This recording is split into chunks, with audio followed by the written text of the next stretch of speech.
per game. Look at the touchdown to interceptions. Look at the 51 points a game in the last 15 games here at Papa John's Stadium. And I think that's the equalizer. That's why Louisville comes into this game. Even though offensively they haven't played well in the last 2 weeks against the University of Cincinnati and Syracuse, they have confidence coming back to this stadium that Brian Brohm and his offense will be clicking tonight. Yeah, the 2 games he's come back since that thumb surgery, he came back much faster than expected, have not been vintage Brian Brohm. 1 touchdown, 2 interceptions in those games against Cincinnati here and up at Syracuse. They're really hoping he can regain the pre-injury form. Talking to him yesterday, he told me that it was very important to come back in those 2 games, to knock the rust off, to find his rhythm, to try to get all the mistakes he might make out of the way in those games, and to get his rhythm back with his teammates, his receivers, and his offensive linemen. That's why he felt he had such great value. He also said he's going to have a lot more mobility. It's the best that his thumb has felt since the surgery after the Miami game. So I expect him to be in sync and play well. Well, we also expect the West Virginia offense to play well.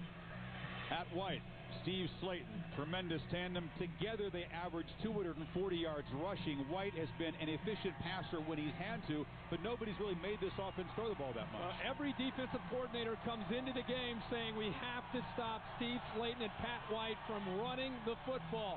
Tonight, it's no different with what Louisville wants to do. Louisville, Mike Cassidy, the defensive coordinator, told me late last night that they're going to unveil a defensive scheme that he has not coached and not drawn up since going all the way back to 2001 when he was at Illinois. Wow. And he was trying to stop Antoine Randall. He's going to unveil it tonight, and it's all about putting people up at the line of scrimmage, 9 guys up at the line of scrimmage, and trying to stop that running game. Cassidy, a coach who spent time in the hospital, a urinary tract infection, has really cut down his ability to prepare for this game. He's trying to dig deep himself and implement the new offense. So the Mountaineers to kick off to Louisville, a team that is known in this streak, Kirk, for fast starts on offense, but not in the last few weeks. They haven't been nearly as sharp executing offensively at the beginning of games. So we'll see what Brohm and company can do in this opening possession. Everybody on their feet and bundled up in Louisville.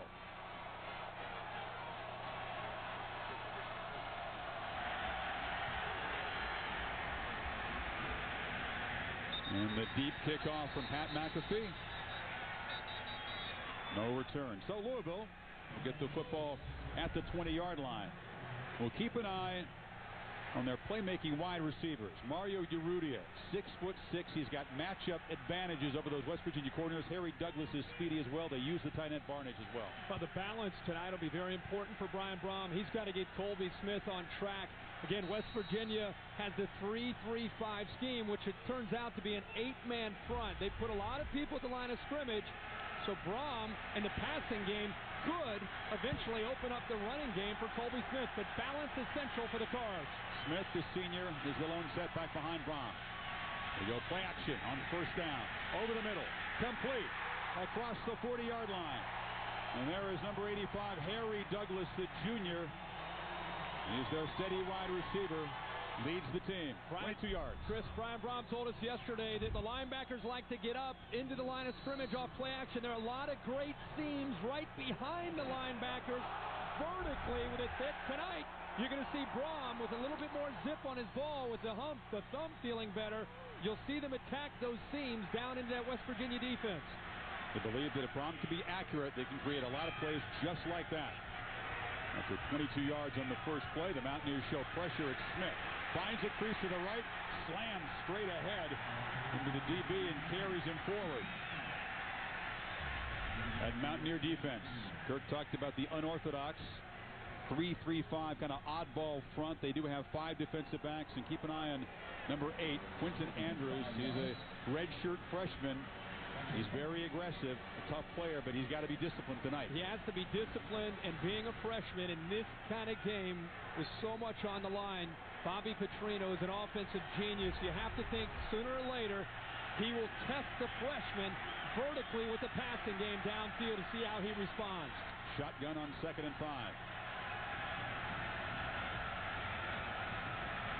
Brohm over the middle, complete. It's caught by Mario Urrutia. The tall, lanky receiver, first down yardage at the 42 of West Virginia. Again, those pockets they talked about. Pockets in a zone. This is a defense that, again, likes to crowd the line of scrimmage.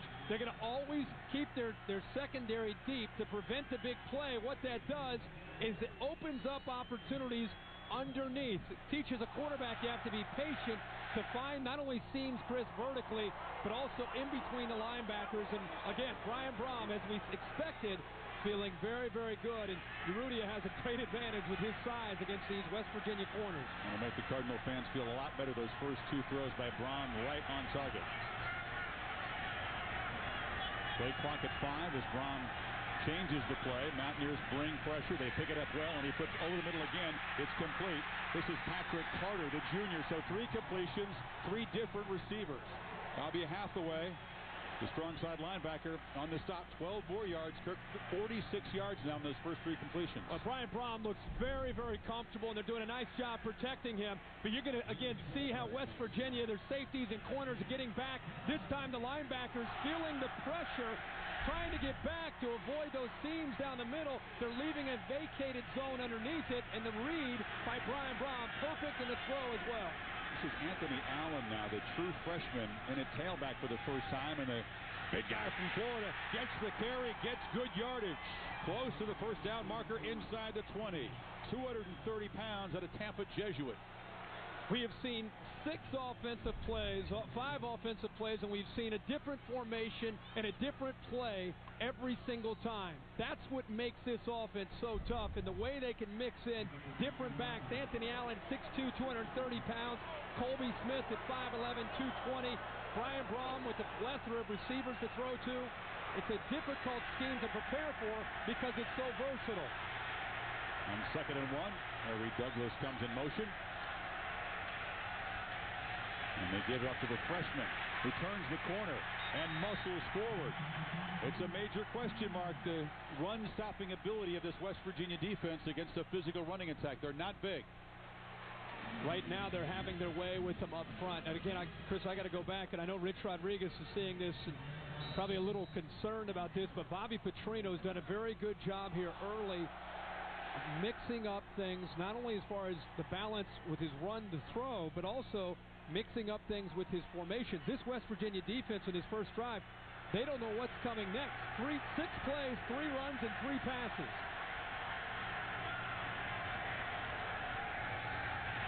Brohm, this time pressured and dropped. John Holmes, the Spurs safety, found a crease.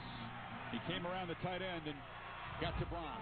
First real positive play for that West Virginia defense. Yeah, John Holmes has great speed, great acceleration, and he just goes right by Kuhn, the tight end. Really a poor effort by Kuhn to get outside, and you cannot afford to do that when you have an outside linebacker with the speed and athletic ability of John Holmes. 3rd sack of the year for Holmes. West Virginia has a lot of sacks from those linebackers and defensive backs. Creative pressure. So the 7-yard loss. Interesting formation here.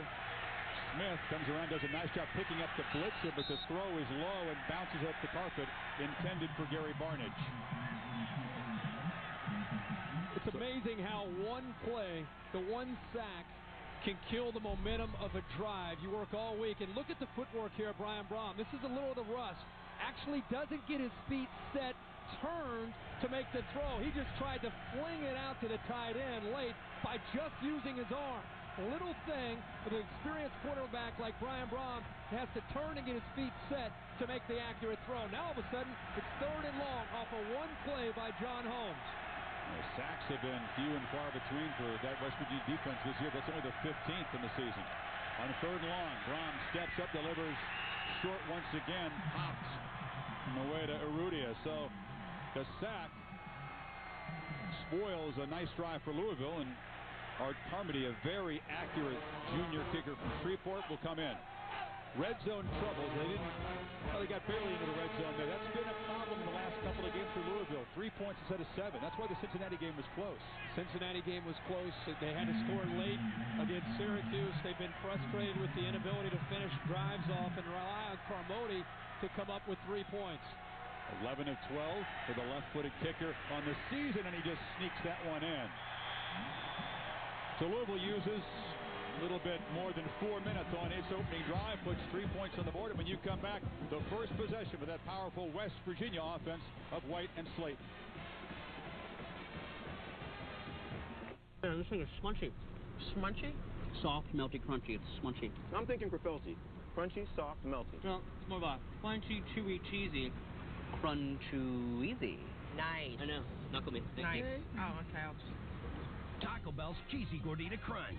Warm flatbread covered in 3 melted cheeses, wrapped around a crunchy taco and topped with a zesty pepper jack sauce. It's a textural taste sensation. To get crunchy, chewy, and cheesy, think outside the bun. You're on a mission to get an amazing new TV for the ultimate high-def football experience. Circuit City makes it simple. That's because we've got thousands of online customer reviews that rate the hot new stuff. And right now, get no interest for 24 months on all TVs $4.99 and up. Plus, save on Sony, Samsung, Panasonic, Mitsubishi, and more. Only in Circuit City.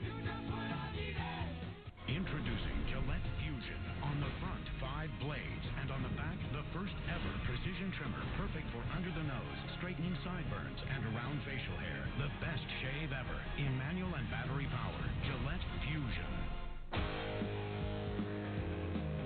Built comfortable.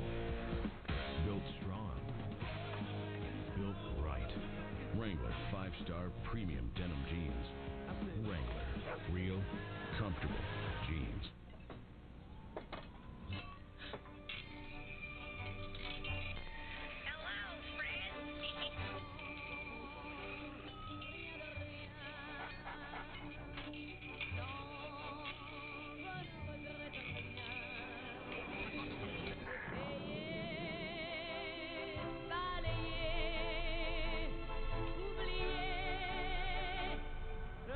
Whatever it is, you can get it on eBay. Attractive riverfront location for downtown Louisville. Just a short ride away. 4th Avenue sits Papa John Stadium, this nice new facility, which will be further expanded. You'll see on the left side of your screen an upper deck right across from us. Very excited about this. The Mountaineers have trailed since the game against Louisville a year ago, only a minute 47 when Syracuse took a quick 7-0 lead. They find themselves behind where they have the football now. Something to keep in mind, we talked about in the open, is Rich Rodriguez saying it's very important to survive the initial surge of this game. What he meant was not just his defense, mainly his offense. When Pat White and company get on the field, you don't want to make a crazy mistake with all that momentum and how crazy this Louisville defense is going to come out of the gate early in this game. Todd Flannery, who's lost his punting job, will kick off, and he kicks it short. The ball is still being fumbled by the up man, who finally is able to fall on it at the 25-yard line. I just talked about it. You don't want to lose the game in the first 5 minutes of the game, making silly mistakes. Composure. That would have been silly. Brad Boyd back up tight end there. Had his hands on it, but I think he felt the rush coming down very quickly. We'll keep an eye on Darius Raynaud. He's been the playmaker, but Brandon Miles, the receiver, not very productive. They want the senior to break out tonight. If Louisville puts a lot of pressure up front, it's going to be up to Raynaud and Miles to try to beat some one-on-one matchups on the outside. First snap, the leading rushing offense in the country. Pat White gives it to Slaton. Slaton able to turn the corner. You can see how quickly he can gain 6 yards. Mike Cassidy telling me last night that he's going to unveil a defense. These are defensive tackles that are typically on the inside. They've moved them out. They've walked their linebackers up tight. The safeties are going to be up tight. They have 9 defensive players up at the line of scrimmage to stop Steve Slaton and Pat White. It's a defense that he hasn't coached since the 2001 season against Antoine Randall. See if it works. White has the ball. He's chased down short of the first down marker. It'll be 3rd and very short as his Louisville defense rises up there. Earl Heyman, a nice stop for the Cardinals.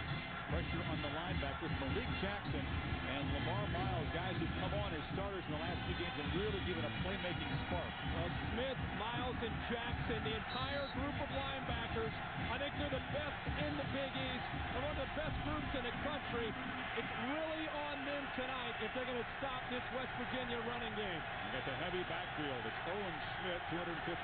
and the 230-pound true freshman Maxwell Anderson. And they get nothing. The ball dropped. A fumble. Louisville believes they have it, and it is Cardinal football. Abe Brown, the linebacker, the early mistake Rodriguez feared.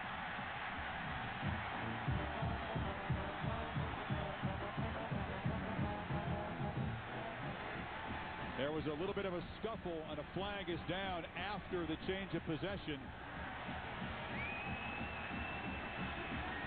Jeremy Sheppy, the guard involved in that scrum for the football.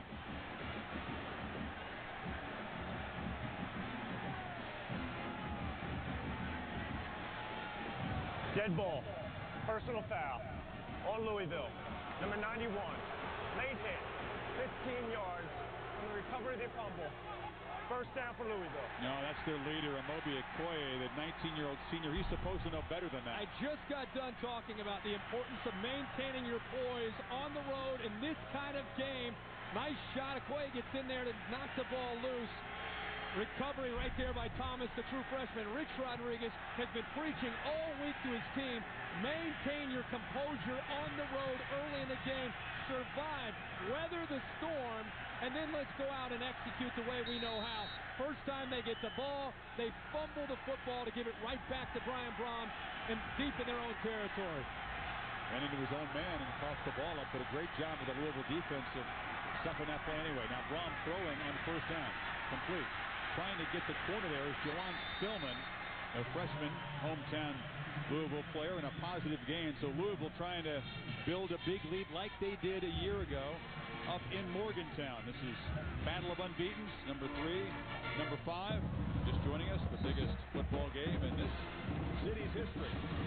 Aaron Andrews will join us from the field. Cold and chilly night. Wind chill down in the 20s, but a hot start for Brian Brohm in Louisville. Louisville's now 10 plays, 5 runs, and 5 passes. Doing a great job of balance and mixing up the play calling.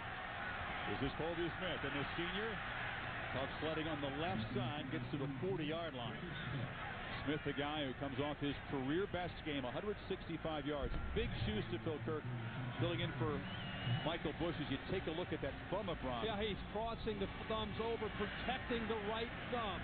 He's making sure that the impact of the ball coming up does not do any kind of injury or any kind of harm to his thumb that he feels so good. It's a good move and a good decision. He heard it in the Miami game when it hit the carpet. He said 6 weeks initially. He got back much faster than that. It's a great shot. So a little trick. Third and short, Brohm batted down at the line of scrimmage. He was looking for Urrutia on the left side. Eric Wicks. He's the guy that stopped Brohm on the goal line in triple overtime to secure the win a year ago. Here's the Brohm injury. It was kind of a freaky thing and a huge victory here over Miami, but a dark cloud as his right hand hit the ground right there. Yeah, he gets an injury. Never mind how much work he put into rehab to overcome reconstructive knee surgery last year. He comes back, and then after all that work has an injury to his thumb, and he's just happy to be back on the field these last 3 games. So a great job by that West Virginia defense, forcing a 3-and-out after the fumble, and Corey Getchie, the true freshman punter, has taken over the job in the last few weeks, boots it into the end zone. So, Brohm and the Cardinals unable to cash in on the turnover, but still leave 3-0 midway first quarter. Hi, I'm Tyler Florence. You know, amazing food starts with a few simple ingredients. That's how I approach cooking on my TV shows. So I'm picking up some of my favorites and I'm bringing them to Applebee's. Introducing Huge Flavor by Tyler Florence. Take my herb-crusted chicken. I start with a whole chicken breast and I roll it in herb-seasoned breadcrumbs and cook it to a crispy golden brown. Then I top it with an amazing salad of arugula, fresh mozzarella, and tomatoes. It's only at Applebee's. Take any of Tyler's Huge Flavors home with Applebee's Carside to Go. Wow. Time's up!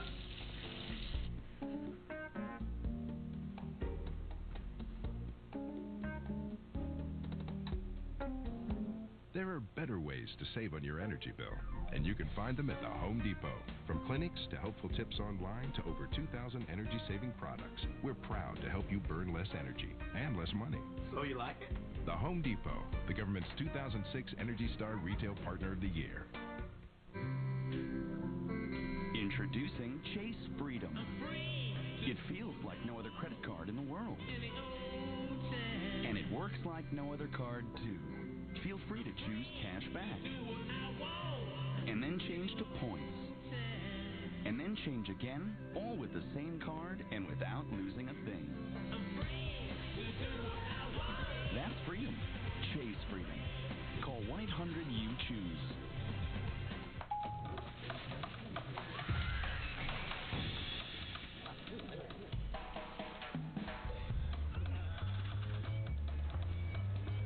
Introducing the new HP Blade System C-Class with Thermal Logic, Virtual Connect, and Insight Control, powered by dual-core Intel Xeon processors.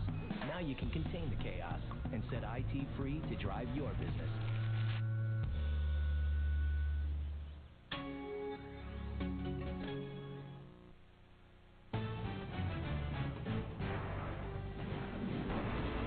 ESPN's College Football Primetime is presented by Applebee's Neighborhood Grill and Bar. Eating good in the neighborhood. Applebee's. And in part by the Home Depot's Home Improvement Week. Go to 7project7days.com for details. World's most famous brand of baseball bats, of course, manufactured right here. We went a Pujols bat there in Louisville Slugger plant. Derek Jeter. Hey, Pat White was a one-time fourth-round draft pick of the Anaheim Angels. They thought he had great potential as a center fielder, obviously great speed. He was Alabama's Mr. Baseball, hit .487 in high school. We thought about it a little bit, center fielder who runs great, bats left, started on football. Pretty good move at this point. It's working out pretty good for him. Let's see what they do now in his second series after the fumble on their opening drive. White gives the ball to Slaton. Very simple play, and Slaton able to turn the corner. Unusual running plays they have where the tailbacker gets the ball running parallel to the line of scrimmage and has to make the turn. Exactly. He's got to get parallel. They're trying to look for a seam. This is a different look now. And again, it's one of the things that West Virginia is trying to do is try to create a little bit of confusion up front with the offensive linemen. And this time they're trying to do it by moving their inside defensive tackles inside. See how tight they are now? Three receivers, and White looks to throw. Pressure. Complete. Has a man and twisting for pretty good gain is Darius Raynaud. He's their multi-threat guy. Usually carries the ball as a runner once or twice a game. He's their returner, and he's a slot receiver. They look for mismatches there. That was Preston Smith, the weak side linebacker, doing a pretty good job. Yeah, and Mike Cassidy, I think, as a defensive coordinator, has an aggressive mindset. And he said that, a lot of teams have not attacked this West Virginia offense. They've been intimidated by the speed. He really wants to press the issue tonight and try to force the issue against Pat White and come after him. See if it's White's first run of the night on 3rd and 2. Yes, it will be. Takes a step, loses the football again. A son for it at the 30. And this time, West Virginia able to fall on it. Amobi Okoye, the big defensive tackle, able to knock that ball free. Boy, they're playing with fire here early. Well, they're playing with fire. A great play and just great quickness by Okoye. But right now, so much attention is paid to Pat White and Steve Slaton. The reason they get a chance to make so many plays is because West Virginia's offensive line is outstanding at what they do. Early in this game, they're losing the battle up front. They're overmatched against this speed. They need to make some adjustments against Louisville's front. How about White showing the quickness there to crawl forward and get that fumble, and now he hands off to Slaton, still trying to turn the quarter, and William Gay, the cornerback, 3-year starter there to thump him. Aaron, quite a story, Coach Cassidy in this new scheme, but also what he's been through in recent weeks. Yeah, Chris, you mentioned, of course, he was suffering from a urinary tract infection. He said it was the first time in 31 years I've missed a practice, missed a game, was not with the team last week when they played Syracuse. And Kirk, you mentioned a great story today. Bobby Petrino, the head coach, had him write a letter. They read it to the team on Friday night. We'll give you a little bit more after this play, Chris. 2nd and 9, Aaron. Cassidy's defense will rush only 4. White misfires. He was looking for Slaton down the middle. Aaron, back to you. Well, Chris, more about that letter from Mike Cassidy. He said he just wanted to tell the team he could envision everything about where they were, their hotel that Friday night before the Syracuse game. He could tell them he knew how well they were going to play. And just to give me a shout out, everybody tap your helmet when you get on defense. And I know you'll be thinking of me, guys. Pretty emotional He's got a great relationship with his players, and they really missed him, and they're happy to have him back tonight. 3rd and 9.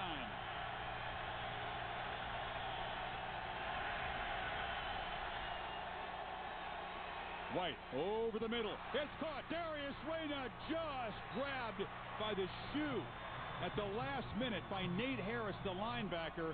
That's the kind of mismatch they look for, and they were this close to a touchdown. Instead, 26 yards. Well, this is what everybody in America wants to see. Can Pat White throw the football? One-on-one coverage. They bring the linebacker on the outside. Linebacker staying with Darius Reyna could not stay with him, and the speed that he has is amazing, but I like to see Pat White step in there and make a throw to his receiver. This time, handoff right at the middle. Steve Slaton hit it for the end zone. Touchdown.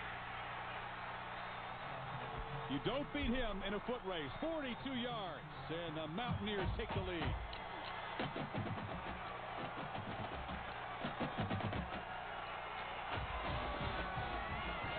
Boy, they had him hemmed in. It was 3rd and 9. This place was rocking. Suddenly, White to Reyna for the first down, and one play later, they're in the end zone. Boy, it's amazing how quickly things can change. Louisville playing so well, and one completion that almost went to the house sets up a Steve Slaton touchdown run. That pass by Pat White set up the run by Steve Slaton. Pat McAfee, still perfect, 38 for 38 PATs, an 80-yard drive, 7 plays, 3 minutes and 11 seconds, and Steve Slaton takes it 42 yards in a hurry as the Mountaineers recover their own fumble on that drive and take the lead. We'll hear from Rick Pitino, Louisville hero, when we come back. It's the entire 2 seasons of the Ali G Show. Hello. Back to back to back. Why?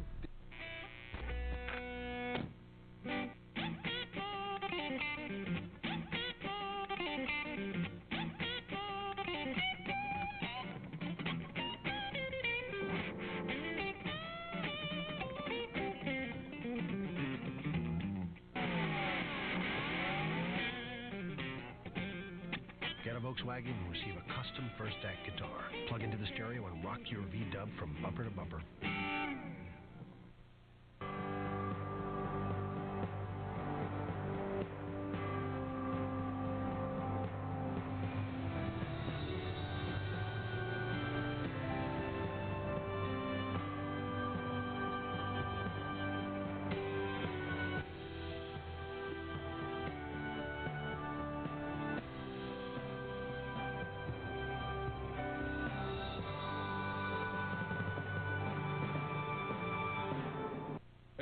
No thanks, I've got Nextel GPS. What'd you call me? What?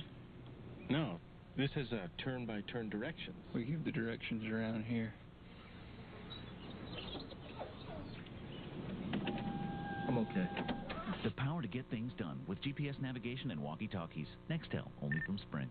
Introducing Nextel's new multi-dimensional walkie-talkie phones. The new i580, the only camera phone built to military specifications to withstand rain, dust, and shock. It doesn't stop working until you do. And the new i670 with walkie-talkie and GPS navigation capability. The power to get things done with Nextel walkie-talkie phones. New phones start at just $49.99. Available only at Sprint or Nextel retailers. Call 800-NEXTEL-9. Nextel, only from Sprint.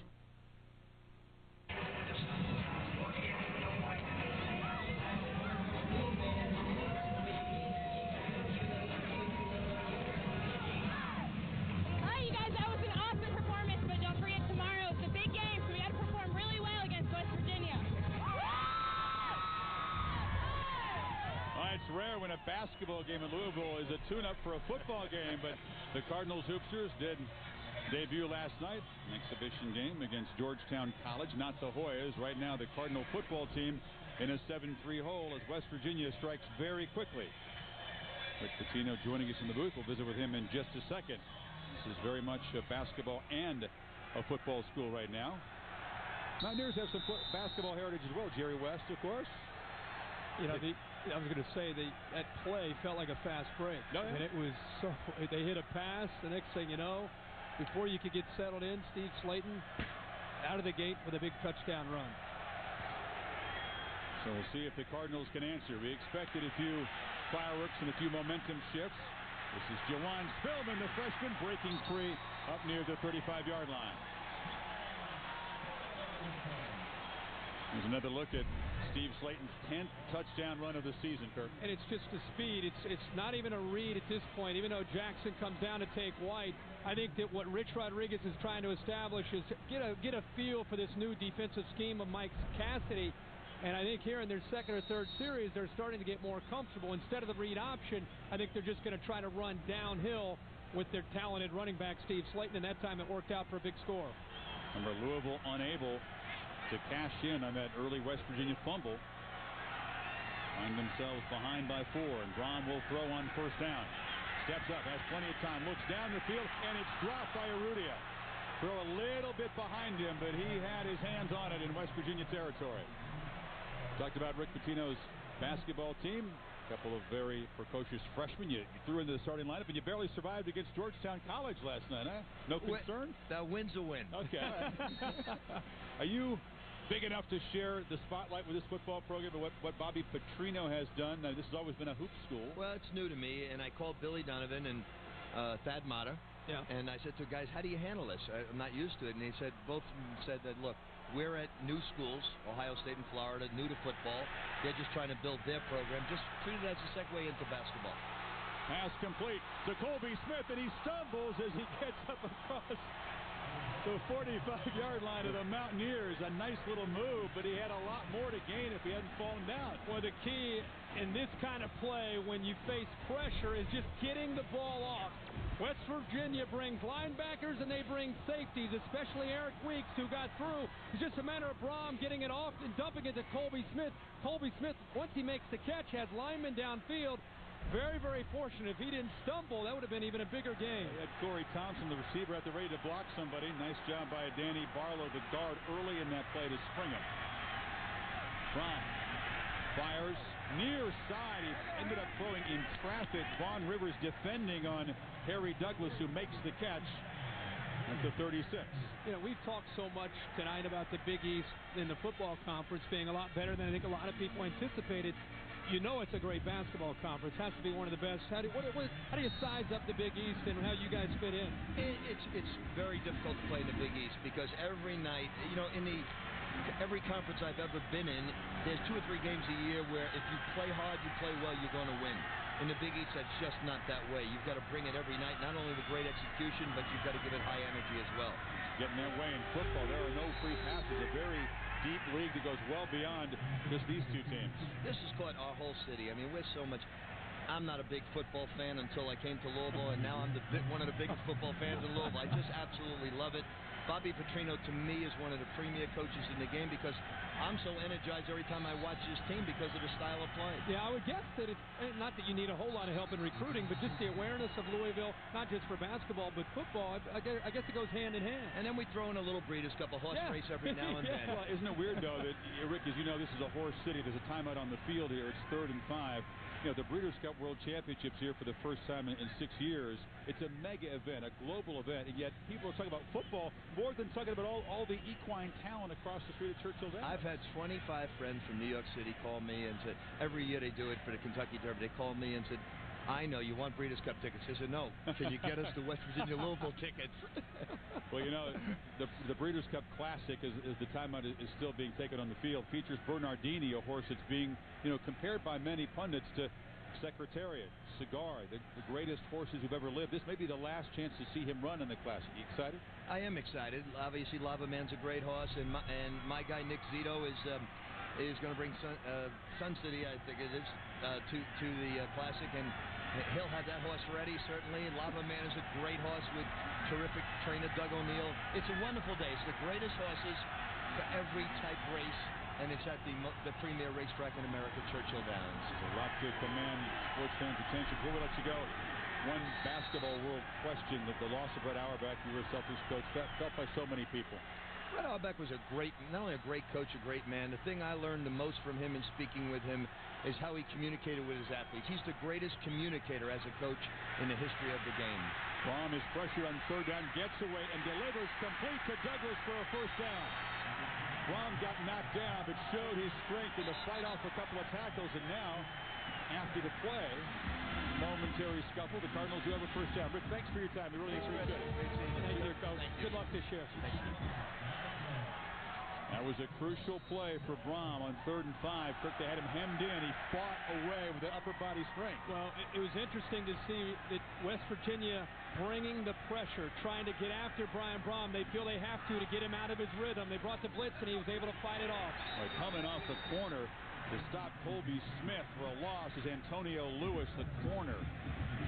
He's one of the fastest DBs. They consider him a great cover corner, but he's pretty good in run support, too. That's one of the things that you have to have that ability. It seems like we talk about that every week. Corners, they see the great players on Sunday in the NFL that get paid a lot of money to cover wide receivers. But there are a lot of programs at the elite level in the college game that ask their corners not only to be able to cover, but also they have to be willing to get up into the action and be physical. And West Virginia happens to have two guys that will do that. It's Urrutia wide and Harry Douglas, the two main receiving weapons in the slot. Bottom of the formation, and Brohm alertly able to call a timeout with the play clock winding down here. You don't need a delay of game penalty on 2nd and 10. So the Cardinals on a promising drive, but the Mountaineers with a 7-3 lead late in the first quarter. West Virginia University is a special. Hey, Wildcat and Cardinal fans, J.D. Becker stores have no rivals, so shop J.D. Becker stores where it's a blast. J.D. Becker Superstore has the largest selection of both UK and UofL products anywhere. Hats, shirts, sweatshirts, accessories, and so much more. Plus designs you won't find anywhere else. Check out the new online Superstore and register to win free stuff at jdbeckerstores.com. Or stop by one of our 2 Louisville Superstores located inside Oxmoor Center and on the Outer Loop in the Outer Loop Plaza. That's J.D. Becker Superstore. Come feel the rivalry. If you or a loved one develop cancer, choosing the right specialist is critical. If treated early and aggressively, most cancers can be cured. That's why it's important to look for a cancer center that attracts the best doctors from across the country. Doctors who not only provide the most advanced cancer treatments, but also discover them. At the James Graham Brown Cancer Center, we are nationally recognized for leading-edge cancer treatment programs, research, and education. We're finding the answers to cancer and turning them into treatments that are saving lives. Marching the football, West Virginia's offense bottled up except for 2 plays, but they were 2 big plays. The 3rd down pass to Renaud, setting up the game's only touchdown. The 42-yard romp by Steve Slaton. This is Louisville's answering drive, and they've moved to the 31 of West Virginia. 1:20 on the clock. That reset after the Cardinals timeout. Very, very big drive, obviously, for Bobby Petrino, even though it's early in this game. Just to be able to come back after their worst nightmare, Steve Slaton slipping through for a big touchdown. Nice to see Louisville for them to be able to come back. Delayed handoff to Smith, who bolts up the middle, runs over a Mountaineer, and still fights forward down near the 10. Colby Smith. His career's winding down. He's only got about 5 games to go, plus a bowl. Ends off the game of his life against Syracuse and a 20-yard gain there. Well, I think this is what Colby Smith brings to the table. Is he's a complete package. And Antonio Lewis, we just got done bragging about how willing he is to come up and make a tackle as a corner. The unfortunate thing is at 5'10", 180 pounds, sometimes you get run over when you come up to make a play. He was giving away 30 pounds, and he got crushed. Right back to Smith, who's run down from behind. This Johnny Dingle, the big defensive tackle, coming around the corner. Quick guy out of Miami. Quick for his size. Again, getting into the red zone, very important to see Colby Smith and West Virginia put points on the board. In their minds, they feel that they've not been able to put touchdowns on the board, so if you're West Virginia, you're thinking, let's try to hold them to 3 here. But I think you'll see Louisville try to get the ball in the air to their taller receiver, Mario Urrutia, or the tight end is a good target here as well. Barnage, number 82. It's Urrutia in motion, and he has a big height advantage on any of those West Virginia DBs. Instead, it's a delayed handoff. Flag is down as Smith plows straight ahead. Colby Smith filling the shoes for Michael Bush, the superstar running back, of course, out for the season. Broken leg, and Smith, Kirk, struggling to fill that role at times. The pressure to have to kind of be a Michael Bush. On the offense, number 33. 5-yard penalty, remains second down. The penalty is on Smith, and sometimes when you're running back, you get that football, you're trying to do too much, your head's moving around, you're not just letting it flow, and finally he started to run more instinctively last game against Syracuse. It was interesting when he first stepped in for Michael Bush. It seemed to be a pretty natural fit. He's an experienced back. He's been around the last couple years, had a chance to play. But you're right. I think he started to press and started to force the issue instead of letting the game come to him. And then last week against Syracuse, he finally got back into his comfort zone, and we're seeing it again tonight. Yeah, he had 165 yards in the last 34 minutes of that game against Syracuse. But it's West Virginia's dynamic duo that's found the end zone here. End of the first quarter in Louisville. Cardinals on the march, but the visiting Mountaineers with the lead. And you come back.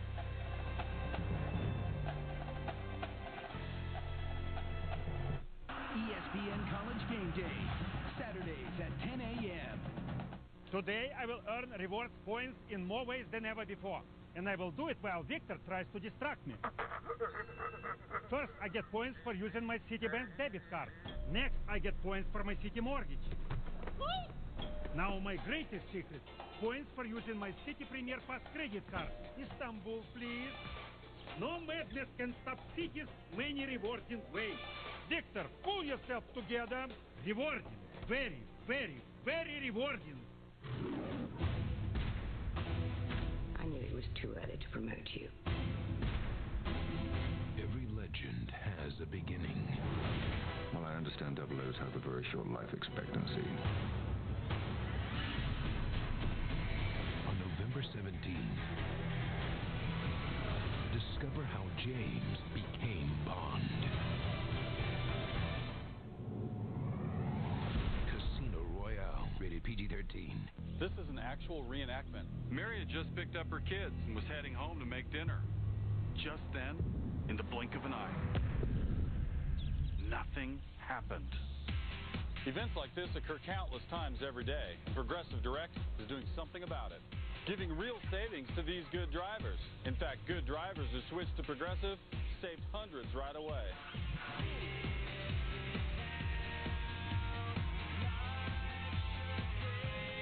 For 60 years, Best Western has believed that individually owned hotels know what business travelers like best.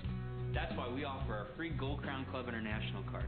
Use it to earn points towards free nights, air miles, car rentals, and more. We thought you'd like that. Earn great rewards with Gold Crown Club International. Best Western, celebrating 60 years of owners who care. This fall, earn free nights faster. Stay at Best Western and earn double reward points or miles as a member of our free loyalty program. And AAA members can earn triple reward points, only through December 15th. Bear Grylls is a regular guy like you and me. Except his name's Bear. And he's got a black belt. Joined the Foreign Legion, climbed Mount Everest. Makes a living putting himself in danger out in the wild on purpose, just so you can learn how to stay alive. That's just the regular kind of guy he is. Get to know the legend of Bear Grylls on Man vs. Wild, only on the Discovery Channel. Check your local listings. Bear's coming. Spread the word.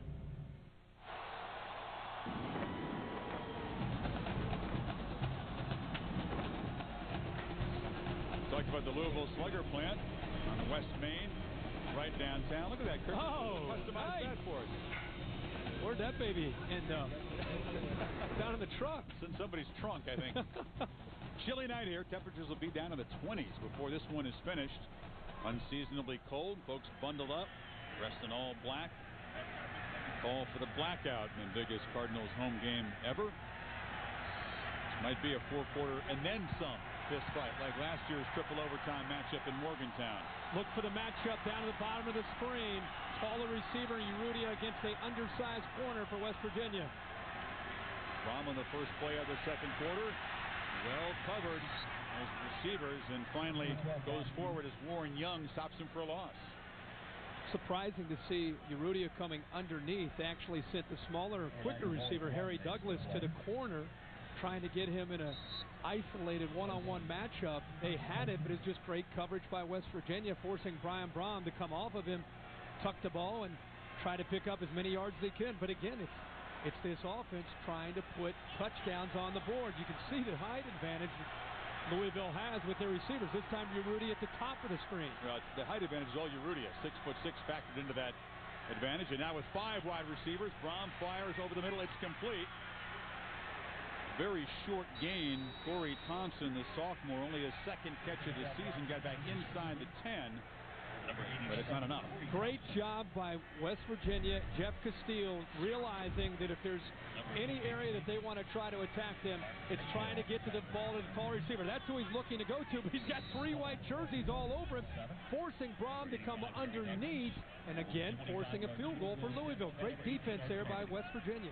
Once again, a red zone breakdown for the Cardinals. Carmody only missed 1 all season long. And he is 2 for 2 tonight, but not the ideal result for this Louisville offense. And West Virginia, White, Slaton, and company will get the football back up 7-6. Part of this Louisville football legacy, my friend, Lee Corso. The Sunshine Scooter with that jet black hair and those sideburns, getting it done in the early 70s. We'll visit with him on the phone when we come back. 7-6 Mountaineers. Hi, I'm Tyler Florence. You know, amazing food starts with a few simple ingredients. That's how I approach cooking on my TV shows. So I'm picking up some of my favorites and I'm bringing them to Applebee's. Introducing Huge Flavor by Tyler Florence. Take my herb-crusted chicken. I start with a whole chicken breast and I roll it in herb-seasoned breadcrumbs and cook it to a crispy golden brown. Then I top it with an amazing salad of arugula, fresh mozzarella, and tomatoes. It's only at Applebee's. Take any of Tyler's Huge Flavors home with Applebee's Carside to Go. Wow. In Africa, it's all about diamonds. Here in Smuggler. How about Soldier of Fortune? The only reason you're still alive is because you haven't told anyone where it is. You need my help whether you like it or not. You're gonna steal his diamond? You know, in America it's bling bling. But out here it's bling bang. Blood Diamond, rated R, starts December 8th. Hey, down here. Filling up with Shell gasoline, right? Yeah. Apply now and get a Shell Platinum MasterCard, and I'd be your 15% rebate. That's 41 cents a gallon to $2.75 a gallon. Good for your first 60 days. Just imagine all the rebates. You earn 15% rebates on Shell gasoline for 60 days with a new Shell MasterCard account when you apply now through December 31st, 2006. Call 1-877-MY-SHELL or stop by your nearest Shell station.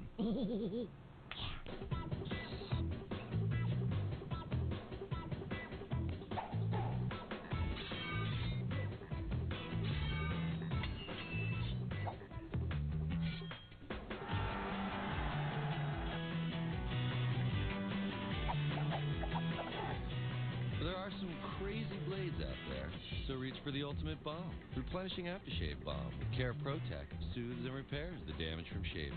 Only from Nivea for Men.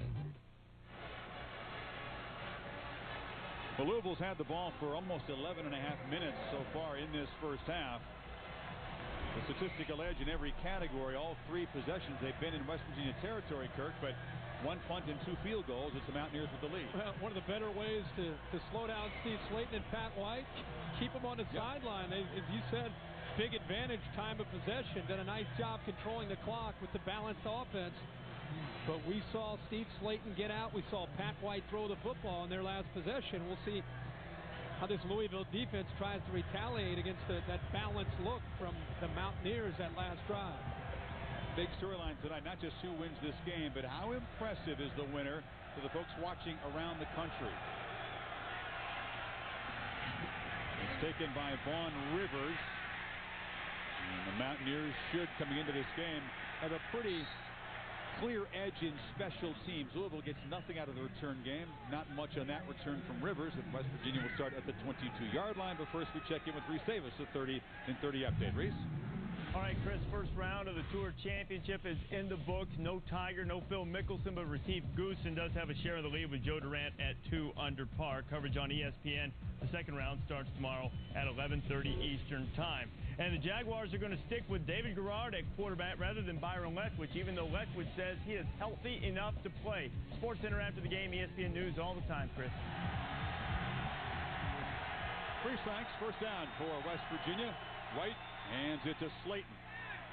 Never really gets going up the middle. Good job by Okoye. Is at an active night. He's the guy that forced that fumble early. A flag is down. We'll welcome in the Sunshine Scooter. Kirk, it takes a big game for our partner to stay up past 8:30 at night. This is a big game. You sure this is him? I mean, is he still awake? Mr. Corso, this must be a special occasion, sir. It's the University of Louisville, the team that gave me my chance. That's why I'm staying up late tonight. Just had a personal foul, Scooter. The second of the night for Louisville. A dead ball. But Trino demands to know who that personal foul is on. We'll try to track that down.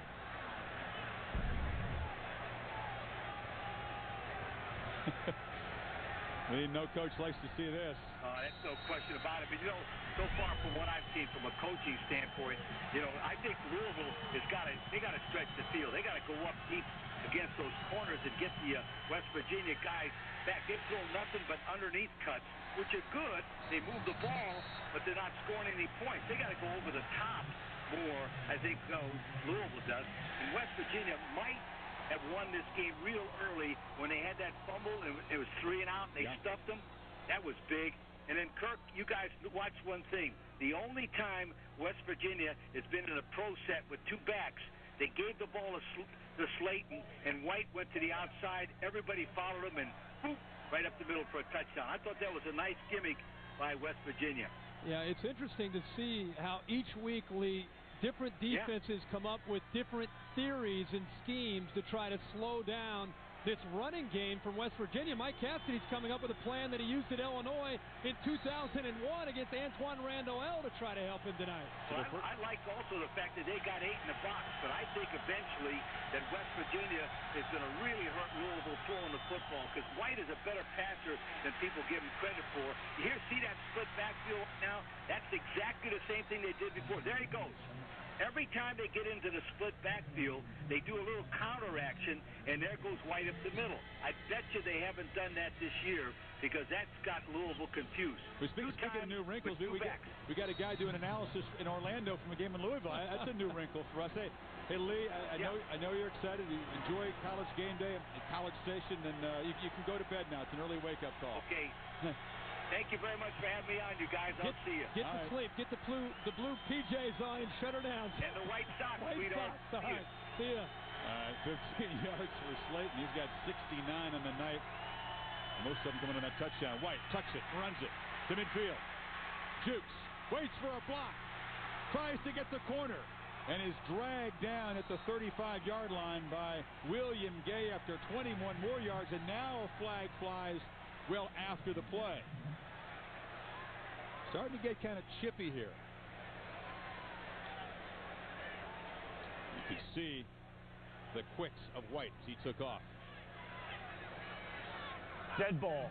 Personal foul. Late hit. 79. 15-yard penalty. Remains first down. Well, they got the big freshman guard, Greg Istiner, after the play, and so it's 3 personal fouls now. 2 on Louisville, 1 on the Mountaineers. Well, one thing that they were able to do this time in getting Pat White loose, Chris, is great blocking from the center. Dan Moses, who is the key every single time West Virginia plays. Watch his block in the middle. Watch how he gets upfield. Design quarterback draw. Opens up a huge seam and a great seal there by Moses to open it up, but it comes all the way back after the penalty. It was a dead ball penalty, so it's still first down, and they bring Gay off the corner with pressure, but once again, it's Slaton up the middle. So creative ways for both defenses to find pressure. The thing that I think is great about what West Virginia does in their spread offense, and Lee touched on it a bit there, is how powerful, how physical they can be in their offense. They'll mix in Owen Schmidt, and they can run with their offensive linemen. And that's where they got the penalty right there with the late hit. But they are a physical group, and they show a variety of formations and how they can try to attack you.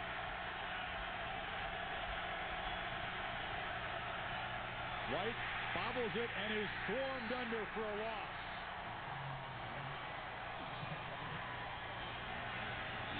Willie Williams, the junior, came in, and White disrupting the timing of the play by bobbling the snap. The bad snap, bobbling the snap didn't help, but that was a draw coming to the left, right towards us. That's why he didn't have any time. I know bobbling the snap is bad, but all the linemen had waited for a beat before they took off out to get in front of Steve Slaton. So there was nobody there to stop the defensive lineman from coming down on Pat White. And White conjures something on another big third down. 3rd and 12.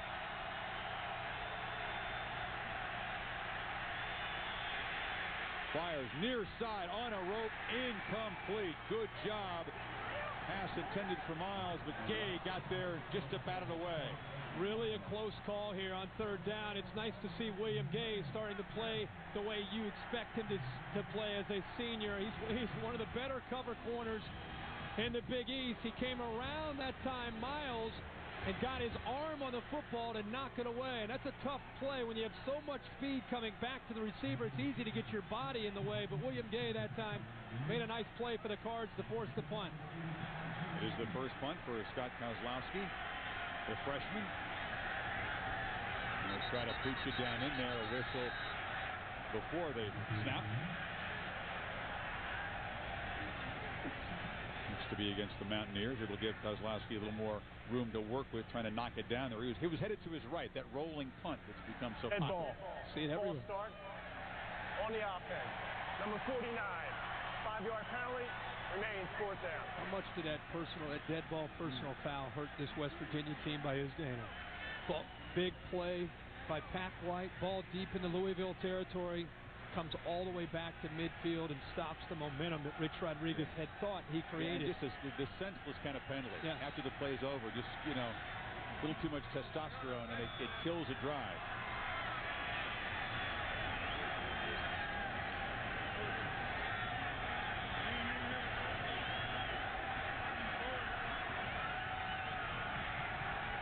Louisville has done almost nothing in the punt return all year long. Kozlowski hits a line drive. It's dangerous down there. Ball could bounce off a man. Was it sprung for to the 25? Did it hit a Louisville player? No, it's Louisville football. They have signaled Louisville football. It was Trent Guy, the freshman return man over there for the Cardinals. Now the Mountaineers say they've got it. It was signaled already once by the officials. Louisville football, and that's what it will be, as the Cardinals avert disaster there. That rolling punt is dangerous because sometimes the guys in the return team can't see it very well. They can't see it, and this is one of the things that guys got to be saying, get out of the way, and I really think the ball hits Smart coming back there, and it is a scrum there to try to pick up the football. Cardinals dodge disaster there. They'll get the football down by a point. If there were a store in your town called Peace of Mind, would you pay it a visit?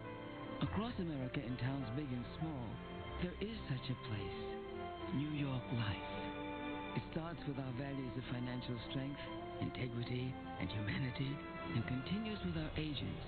So look for us in your town. You may already know our people, and we are confident that peace of mind is why New York Life is the company you keep. The best in German engineering. Brohm 360 Complete, the world's first electric shaver with the expertise of Gillette blade technology. For Brohm's closest, most comfortable shave ever, it even cleans and renews itself. Brohm. Precision, control, perfection.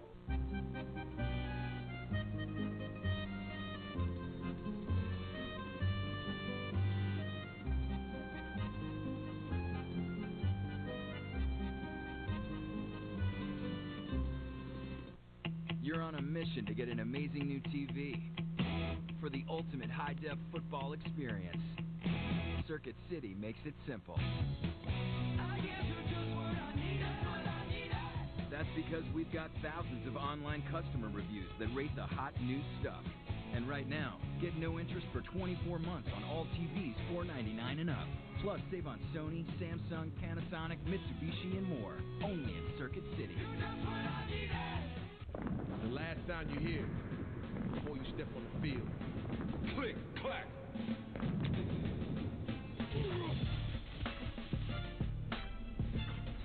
I think the era's coming. Click, clack.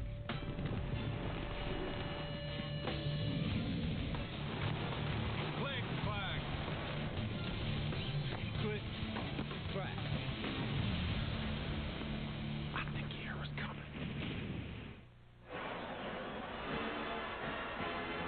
Well, a chilly night here in Louisville as the Mountaineers lead the Cardinals 7-6. Brian Brohm leading the troops back on. And remember, Brian Brohm just 3 games into his season since having surgery on that right thumb. And he was telling Chris Kirk and myself, feeling as close to 100% as it can, not having a problem gripping the ball, but you see his hands in that pouch right there. His biggest concern tonight, guys, was the cold weather. Of course, wind chill in the 20s tonight, and he was saying it kind of tightens up a bit. He's been on the sidelines of observing him, keeping his hand very close to the heater, Chris. So are we. First and 10 in the second quarter. Brohm in the shotgun. Rolls to his right. Goes deep downfield. Has a man wide open. And it's Harry Douglas who just stumbles in the open field at the 35 of the Mountaineers. Douglas got wide open over the middle, gains 40 yards, but it could have been more. Guys are just stumbling on this field for no reason tonight. Well, they said they wanted to attack Quentin Andrews. He's right here, the freshman. This is a great play. Great call by Bobby Petrino. Roll everything to the right. And right here, you have Harry Douglas faking to the outside and going to the middle of the field with all the momentum of the play going to the defense's left. Harry Douglas fakes to the outside, comes back to the middle, and they go after the freshman, who's going to be a great player, but he's still a freshman, and that time they were able to attack him downfield. 4th catch already for Douglas tonight, and he gets the ball on the reverse, slips out of a tackle, stutter steps, and makes positive yards out of a play that could have been a big loss. Antonio Lewis there to make the stop, but he slipped out of the reach of Eric Wicks. Eric Wicks having a good game tonight. He and John Holmes, their 2 outside linebackers, been all over the field. Very active, and they just seem to come up with a big play when this defense has needed it tonight.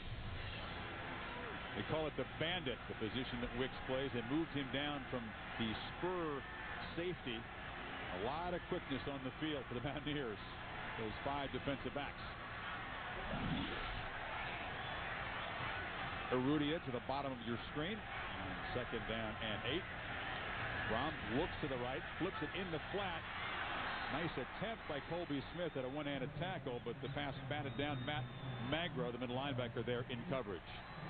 The NBA season continues Friday night. 2 games on ESPN, 8 Eastern, King James and the Cavaliers. Lamont's a big football fan, looks to get out of the gates quickly, establish themselves as a finals contender against Tim Duncan and the Spurs. At 10:30 Eastern, Ray Allen on the Sonics. Trying to bounce back from a disappointing season against Kobe Bryant and the Lakers. NBA opening week game time on ESPN Friday. Available in high definition, 7:30 Eastern, the Kia NBA shoot-around. So 4 possessions, 4 times in Mountaineer territory for the Cardinals. It's complete. Far side, first down at the 16-yard line. It's Mario Urrutia beating Antonio Lewis. And Brohm right on target. Finally able to get Urrutia involved in getting the ball to him downfield, and they actually had pretty good coverage. But one thing that Brohm will do when he's healthy is put the ball on the money, and he actually puts it away from Antonio Lewis. Typically on an out cut, Chris, you wanted to throw it towards the sideline. The defender was towards the boundary. That was a good throw. Anthony Allen somersaults the defender inside the 10-yard line. A battle for the football down there. See Allen, 230 pounds. Why they consider him the back of the future here. Good agility. They really feel that he fits the mold of what they like to have as a back. You go back to Eric Shelton, Michael Bush, even Colby Smith runs pretty. He's a powerful runner for his size. And Anthony Allen is as a freshman, very intelligent, great hand, 6'2", 230 pounds. Deontay Taylor, the fullback, leading the big guy, headed for the corner. Touchdown, Cardinals.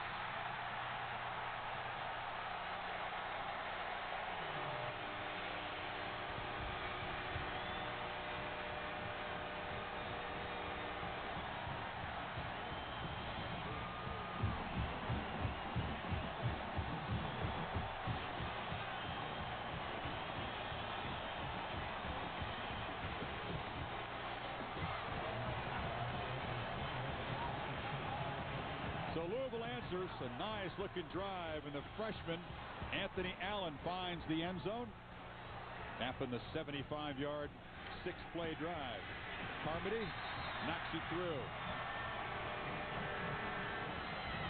The Breno Giacomino, Kirk, he's a tackle. They moved to tight end, instrumental in that play. Yeah, he had a great block. There were two really good blocks here. This offensive line tight end right here, the tackle, both of them able to spring it loose. Watch the blocks and watch, I think, how Allen's able to get free. Look at the seam there. Outstanding. And your man here, who they ended up moving, Giacomini, they moved from tackle to tight end. My gosh, does he do a good job taking on John Holmes and then pushing up to the next linebacker. And great vision from the freshman to cut that back to the end zone. And Dariante Taylor, little pop to him too. The senior, 240-pound fullback, did his job by meeting the linebacker head on. And Louisville retakes the lead here. And there's Louisville, an offense that's been struggling in the red zone, and we're seeing it again tonight, this time getting it into the end zone instead of settling for a field goal. We're seeing a couple backs here, tag teaming, Colby Smith and Anthony Allen. One a veteran, one a young freshman, both complement one another very nicely. When the smoke clears here, Louisville will put West Virginia behind for the second time tonight. Again, the Mountaineers coming into this game trailing only a minute 47 all season long. Face a deficit again. Inside the 5. Reynaud trying to slip free, but he's stopped at the 20. Good special teams tackle there. West Virginia answered the last time. And we're faced with a situation, a deficit. See if Slaton and White can do it again. And now you have the crowd back in the game for the first time since very early. Remember, last time it got really hostile and loud. Pat White hooked up with a nice throw to Darius, one of the great receivers, Darius Reynaud, and the next thing you know, Steve Slaton quiet the crowd with a big touchdown run. We'll see what happens here.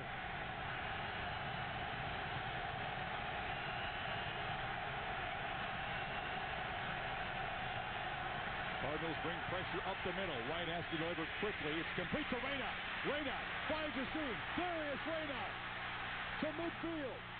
Finally run out of bounds at the 40. That's what this offense does. Looks for mismatches and then uses speed.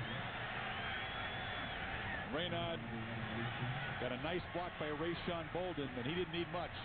One of the things that Pat White does after the snap is make a lot of decisions. This is all done by Pat White. What a cushion. This is a play that the offensive linemen think is a run. He comes off the run on his own, throws to the bubble to Reynaud, and this is what Reynaud does. He is a tailback that plays receiver. They want to get him the ball in space. They did it perfectly, but give Pat White all the credit for his decision to get the ball thrown to the outside to his receiver. Keep an eye on the slot. Bottom of your screen, that's Nate Sowers, a backup quarterback they bring in the game. Maybe as a diversion, and they hand the ball to big Owen Schmidt. 250-pound fullback barrels up the middle. So they showed something to Louisville, but didn't use the backup quarterback in the slot there. No, that is triple option there with Schmidt. But this is nice distribution, getting the ball to the outside. A little shake there, little Allen Iverson-like move there with the crossover and with a little shake from the shoulders. And those safeties, when you get the ball in space against these West Virginia running backs and receivers, it's tough to defend. Slaton finds the seam, spins for a first down. Still fighting for yardage and inside the 20. He's special.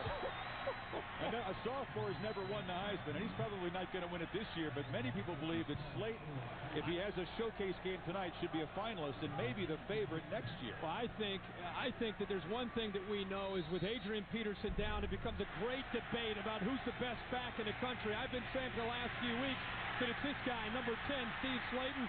What unbelievable quickness, the lateral movement off the jump cut. You have got to be able to contain him because in space, he's impossible to contain, to be able to stop. You see Brandon Sharp, the safety, a look of frustration. And now it's White showing his quickness. Sharp unable to corral Slaton on that run, just shaking his head on the ground as Slaton motored away.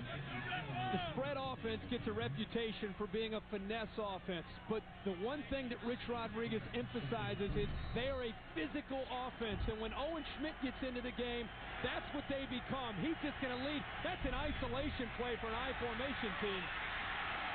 White knifing down near the goal line.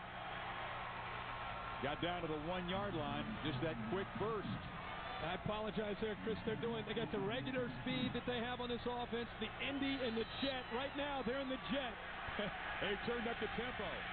White leaning to the end zone. Touchdown. That quickly, West Virginia has tied this game.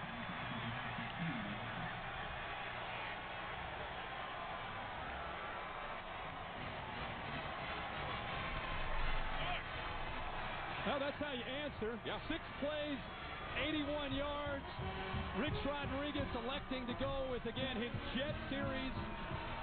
Get to the line and get after it. Put points on the board.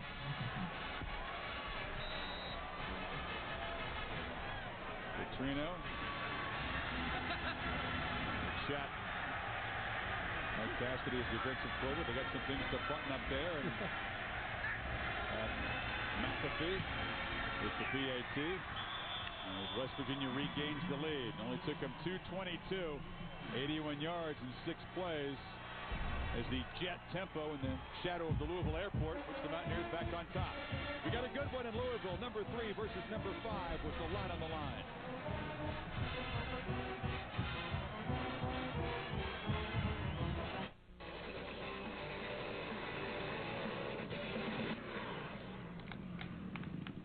Hey, think I got here by sitting on my butt all day playing video games?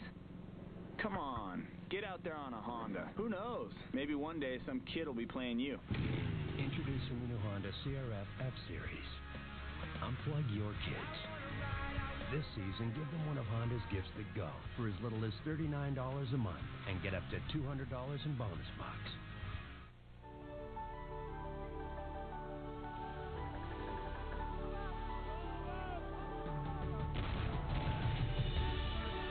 There is a place where the ordinary is always extraordinary, and where once upon a time happens once upon a day. Come live your dream this year during the Year of a Million Dreams at the place where dreams come true. Visit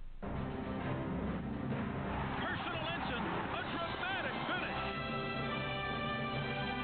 And Arazi runs right by him. A heart-pounding, pulsating stretch drive.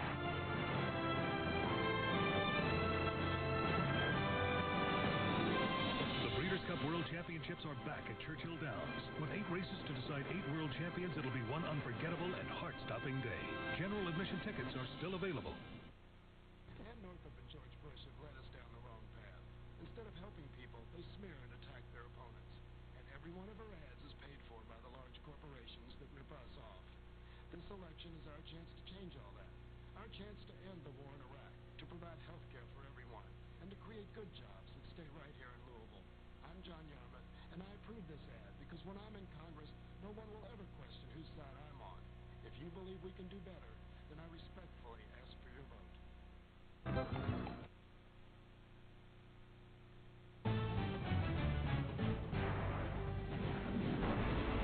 ESPN's College Football Primetime, brought to you by Circuit City. For the hottest new technology, think Circuit City, just what I needed. And Under Armour Performance, the advantage is undeniable. Churchill Downs, just a couple of blocks west of Papa John's Stadium. A monstrous week in the world of thoroughbred racing with the Breeders' Cup World Championships. $20 million in purses. 8 World Championship fields here in the Ville. Tonight it's football, and this is football weather for the blackout crowd. Papa John's. Hank Goldberg has joined us in the booth. Of course, he's in town, part of our Breeders' Cup coverage, but Hank, also living in Miami, has watched Big East football for years. Juwan Spillman takes it at the goal line for Louisville, and that return game continues to generate not very much. Hank, when Miami and Virginia Tech, who play down in the Orange Bowl this weekend, when they left this conference, What did you think? What do the folks in Miami think would happen to the Big East? They thought it was going to fall apart. Obviously, they were wrong. And this game is certainly proof of that because it's very competitive. It's terrific football. We used to have games like this in Miami, I remember. Well, they'll come back. They'll come I back. know. You're really for Miami. Yeah, well, they'll come back eventually. I want to know, football tonight, horses on Saturday. What are you more excited for? Well, don't ask him that. Wait a second. I'm excited about this, but Saturday is That's like big. 8 bowl games all in one day. Yeah.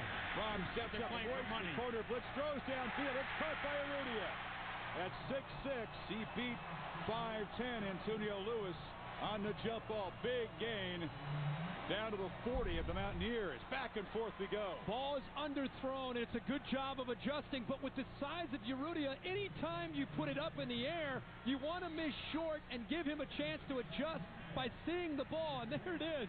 Lewis at 5'10" cannot match up with Urrutia at 6'6", not to mention he has a basketball background, Chris. He's very comfortable going up and making a catch up high in the air. 36 yards. He was number 2 in the country on yards per catch coming in at more than 19. Now they flip it up to Smith, who gets a couple of blocks and spins down near the 30. I feel bad for these defenses right now. Both are off balance. Oh, my gosh. Hank, let me ask you. You talk to fans all around the country. They're watching this game tonight. Fans of Ohio State, Michigan, and Auburn, and Florida, waiting to see not only who wins this game, but how good the winner looks. What do you think about the last month of the season? If you had a vote, would you vote the winner of this game into the BCS championship game over some of those other teams that perhaps have a loss? Well, I think if West Virginia wins here on the road, they'd certainly be entitled. But, what do you say to the Southeast Conference teams? What do you say to Florida? People in Florida, their boosters, their team feels that they're entitled if they run the table, or Auburn for that matter. But as you said, this team is starting to show, both these teams are starting to show that this conference is a little bit deeper. It's not just West Virginia and Louisville, so it becomes the great debate. Undefeated Big East, possibly versus a one-loss team from the best conference in the country in the SEC. Does Rutgers become a spoiler? It could be. It could. Very easily could be. We'll see them next week when Louisville goes on the road to Rutgers. Boom McLeod on the pressure of Brohm. It was incomplete on first down. Again, pressure. Brohm steps up, delivers. Nice throw. It's caught. Douglas bumped out of bounds inside the 15. Nice little hands catch by the junior wide receiver from Jonesboro, Georgia. Harry Douglas is your typical, traditional Louisville wide receiver that we've seen come out of here over the last 4 or 5 years. Little move to the inside. He has the matchup. That's a tough call for Boom McLeod as a linebacker to stay with the quick, shifty wide receiver in Harry Douglas. It's a matchup that Brian Brohm will take every time. Great recognition by number 12 to get the ball to him. Now they hand it off to Anthony Allen. Already 1 touchdown tonight, and the freshman muscles forward near the first down line at the 3. You feel bad for both defenses, huh? I'm starting to feel bad for them. They don't know if it's going to be a run or if it's going to be a throw. Both teams are showing not only, Chris, that they can score, but they can score in a hurry. We have a flag down now. We'll see which way this one will go. Now we've seen drives finished off by flags tonight already. Dead ball. Personal foul on Louisville. Wow. Number 7. Dead ball. Personal foul on West Virginia. Number 8. Penalties offset. Timeout for measurement. It was Urrutia and Quentin Andrews of West Virginia getting involved in that. Offsetting personal fouls. They've had 5 personal fouls already tonight. No movement of the football, and they'll measure for a first and goal at the 3. You hate to see, obviously, the personal fouls. That's part of the emotion playing on Thursday night. Number 3 against number 5. I'm sure there's a little bit of chirping going on in the field, but you don't want it to cost you a drive. You don't want it to cost you a football game. Both these teams need to be very careful and show some poise. Hank, thanks for joining us. Look forward to seeing you for 6 hours of coverage. Well, you're going to give us. You can't give a winner yet, right? You're not allowed. Is he allowed to give it before Saturday? Well, we have a handicapper show tomorrow, 5 o'clock. Okay. On the Deuce. Okay. What time? You're going to see some great horses. You see a lot of speed out here. Wait till Saturday. I can't wait. I can't wait to see it. Lava Man have a chance? Oh, yeah. Bernardini, though, may be the best horse on the planet. Yeah, Lava Man's kind of the blue-collar answer to Bernardini, who's kind of the Ohio State or Michigan of the Breeders' Cup Classic. Now I get it. Analogy. There you go. There you go. Lava Man's like Louisville or West Bad Virginia. odds, though. Right? He'll be 2 favored, right? You won't get a price on either one of those. Okay. All right. inches. Allen pounding straight ahead. West Virginia doing a good job in there. Jay Henry, the linebacker, joining the interior of the defensive line, Wilson and Keelan Dykes.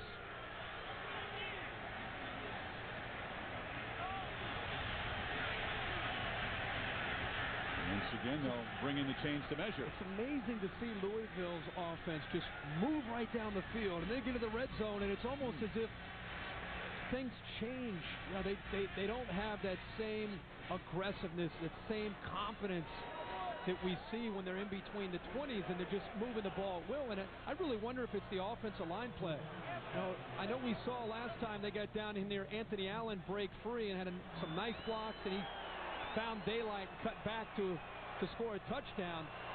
But a lot of times tonight we've seen Louisville get down inside the red zone and have to settle for field goals, and we'll see what happens here on 3rd and inches. See, they lost yardage on that 2nd down carry by Allen. Brock Boland, the fullback in the game. These are two good defenses statistically, but the offense is the clear edge in this first half.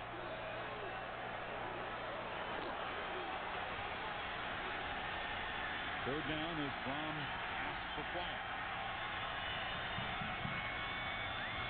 It's the fullback, Boland, fighting ahead and tried to surprise the West Virginia defense with that quick handoff. They're going to spot the ball right on that yellow line. I think he got it by the nose of the football. The line judge, you see his right heel spotting the ball. Let's measure one more time. Come on out, fellas. Come on out. Straight play. Come on. It is a first down by the nose of the football. That offensive line, Bobby Petrino is frustrated because his offensive lineman, he wants his offensive line. You get down in the red zone, it's time for the running back to get physical, and it's time for the offensive line to win the battle on the line of scrimmage. They've not done that for the most part tonight against West Virginia. You got two guys on that right side, Kurt Quarterman, Renato Foster, each more than 325 pounds. Finally, they do get that 1st and goal. Well, Taylor's coming into the game, the fullback who had a big block the last time we saw Allen get into the end zone. He is physical. We've seen what their tight ends can do. I'm surprised that they're not trying to get it, maybe bounce it to the outside. They're going right up the middle into the strength of that West Virginia defense. Let's see if they give the ball to number 42, Allen, the black belt in karate, the true freshman. In motion, the fullback, give it to Allen straight ahead and nothing doing. Great job by Boo McClee, the linebacker, shooting through that gap. Just comes down to Chris. Determination, attitude, who wants it more. You work on this every day in full pads in practice, ones against ones, the goal line drill. If there's anything at this point in the season that creates excitement in practice, it's when the first team offense goes against the first team defense against each other. That creates there's a lot of pride on the line for these teams when it comes to goal line drills, and it carries over onto the field, and that's something we've seen tonight. Right now, West Virginia showed a lot of pride. Louisville 278 yards in this first half, but each inch down here has been hard-earned. Timeout for the Cardinals as we talk about the excitement of the Big East here. There's some excitement in our studio at halftime. Reese Davis has a preview. What's coming up, Reese? Now, Chris, on the Pontiac Performance halftime report, I know there's no shortage of interested observers in this game. We've got the most interested one, Greg Schiano of Rutgers, in studio with us, taking charts and notes on the front of the big screen here. We'll also look ahead to the Breeders' Cup over the weekend and deliver the Pontiac game-changing performance of the week. It's all coming up at halftime in just a few seconds. He's figured out how to stop both teams just in the first half. Wow, he's a good defensive mind, Coach Schiano, and he'll have a up-close look at the Louisville Cardinals on the banks of the Raritan, one of the bigger home games in Rutgers history. The Scarlet Knights team with Ray Rice and company. I love them. They've been fun to watch this year, and if Louisville survives this game, I wonder if they'll have a hangover going on the road the next week like we saw in Clemson after beating Georgia Tech and then going to Blacksburg. Whoever wins this game needs to forget about it in a hurry because there's still a lot of football to be played by both these teams. I personally think 2nd and goal is the time to try to get, Second and goal is the time to try to get play action. If you're not going to be able to hammer it in there, try play action and find the tight end. It's Anthony Allen. Again, the big physical freshman who gets the call. And nothing doing. That time it was Jay Henry, the linebacker, shooting the gap. So it's been McLee and Henry finding gaps in the offensive line. Another timeout taken and blowing up these plays. They can't do anything up the middle now. You know, you see a 3-3-5 and you think, well, it's about athleticism and getting more speed on the field. But what we're seeing down inside this 5-yard line is a team that has skill, who can find a lane and find the ability to penetrate and get in there and knock down a ball carrier. And that's a guy that, talking about ball carriers, Louisville would love to see Michael Bush in that lineup, of course, out for the year with an injury. Yeah, it was the game against Kentucky right off the bat, and that changed the complexion of this season for Louisville. They lost a true superstar. You can see it's kind of grisly against the Wildcats in a rivalry game. That right ankle broken, so disappointing for Bush. And guys have had to step in and fill those big shoes. Colby Smith's had some quality plays. He's the senior from Tallahassee, closing out his career. And there's the future, Anthony Allen, who reached the end zone. But lately, it's those punch up the middle and nothing doing. They could use an explosive player like Bush down here, or maybe a pass. There's no doubt about that. Michael Bush, I like to just see that he's still involved. Saw him yesterday at the facility. I think he had a chance to speak with the team last night about the importance of this game. I'm sure an emotional moment for him. And EA, I know we talked about what it might be like for him. Pretty dramatic event last night. Yeah, you know, nobody would really confess about what was said, but they did in fact say a huge night. Michael Bush getting in front of everyone, very emotional. Yes, there were some tears, and everyone very receptive about what he had to say on the sidelines. Guys trying to pump everybody up. Yeah, he at first didn't want to do that because he feared he might be too emotional, but he was talked into it. 3 receivers. Urrutia comes in motion now. Brohm will keep it up the middle, trying to pick his way. Doesn't get to the goal line. It was a Brian Brohm run on the mandatory 2-point conversion in triple overtime a year ago. Stopped short just like that. That led to West Virginia's victory, Kirk. They tried to run him again. Well, Louisville averages 39 points a game, so let's not be too critical of what they're doing this year. They're 5th in the nation in points scored. But it's amazing to see them 3 tries inside the 5-yard line. Twice they went to the 3 tight end look, tried to overpower West Virginia. That didn't work. That time they had to go to a 3 wide receiver look that just spread the West Virginia defense out. Tried to go with a trick play, and keeping of all people Brian Brohm with the ball in his hands to try to run. And 3 tries, and 3 times they weren't able to get the ball in the end zone. And it's the last 5 runs that have produced 3 yards. Number 1 Ohio State still on the collision course with Michigan. Will take on the Zucker's Illinois team. And this is a huge showdown in the ACC. And who would have thought this before the season? Wake Forest, so much adversity, but just a single loss. And Tom O'Brien's Eagles visit Wake Forest in primetime. I think Boston College and Tom O'Brien, one of the great stories this year in college football. Considering what Tom O'Brien lost on his defense, lost a lot of leadership, a lot of great players, and to see that they have a shot to get to the ACC title and a BCS bowl bid, Tom O'Brien should be up for National Coach of the Year for the job that he's done if he goes on to win the ACC.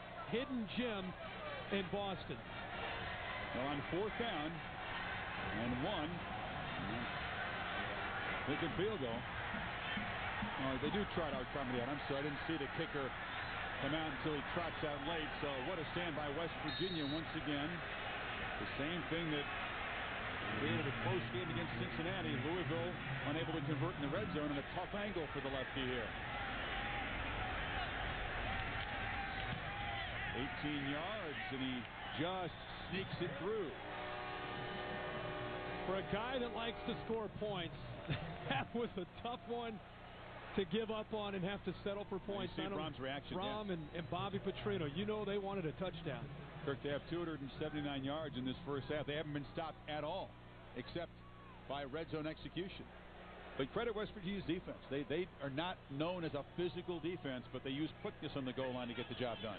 4 out of 5 drives, they've been able to put points on the board. Unfortunately for Louisville, as you said, Chris, it's been all about not executing in the red zone, which is Number one thing that Bobby Petrino pointed out to us is the importance against Pat White and Steve Slaton of putting touchdowns on the board because of how quickly the Mountaineers come right back and score, as we've already seen a couple times. And they did, by using some timeouts down there, give themselves a chance to do something before halftime. 96 seconds away. There's almost a feel of unease in the stadium in there because they know every fan here, the Cardinals should be farther ahead.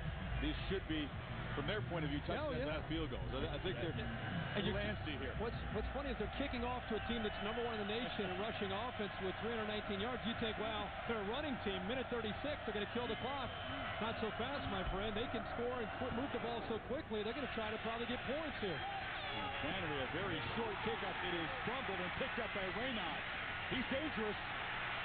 Oh, and now he fumbles the football. It's a scramble at the 25. A crazy kickoff play here. If he hadn't fumbled the ball, if he could have gotten the corner there, had a long way to run. The ball just pops loose. Mountaineers get it back. Aaron Mextroth falling on the ball. A big play for the Mountaineers special teamer. My Home Depot coaching adjustment might be for West Virginia to catch the kickoffs. Look at this. I mean, that was fumble one. If he had oh my goodness. They are so fortunate there. That's the second time a short kickoff has caused West Virginia problems in just handling the football. Clock running in the change of possession. New rule. Cardinals show pressure and bring it. Slaton brought down. Great job by Nate Harris. The middle linebacker showed blitz and then ran down the ball carrier. Our Under Armour advantage in the first half is Steve Slaton at his 10th rushing touchdown. It was the first of the night for the Mountaineers. Pretty good start. A little over 9 yards a carry the first half. That's just routine for him. Yeah, he's not finished yet.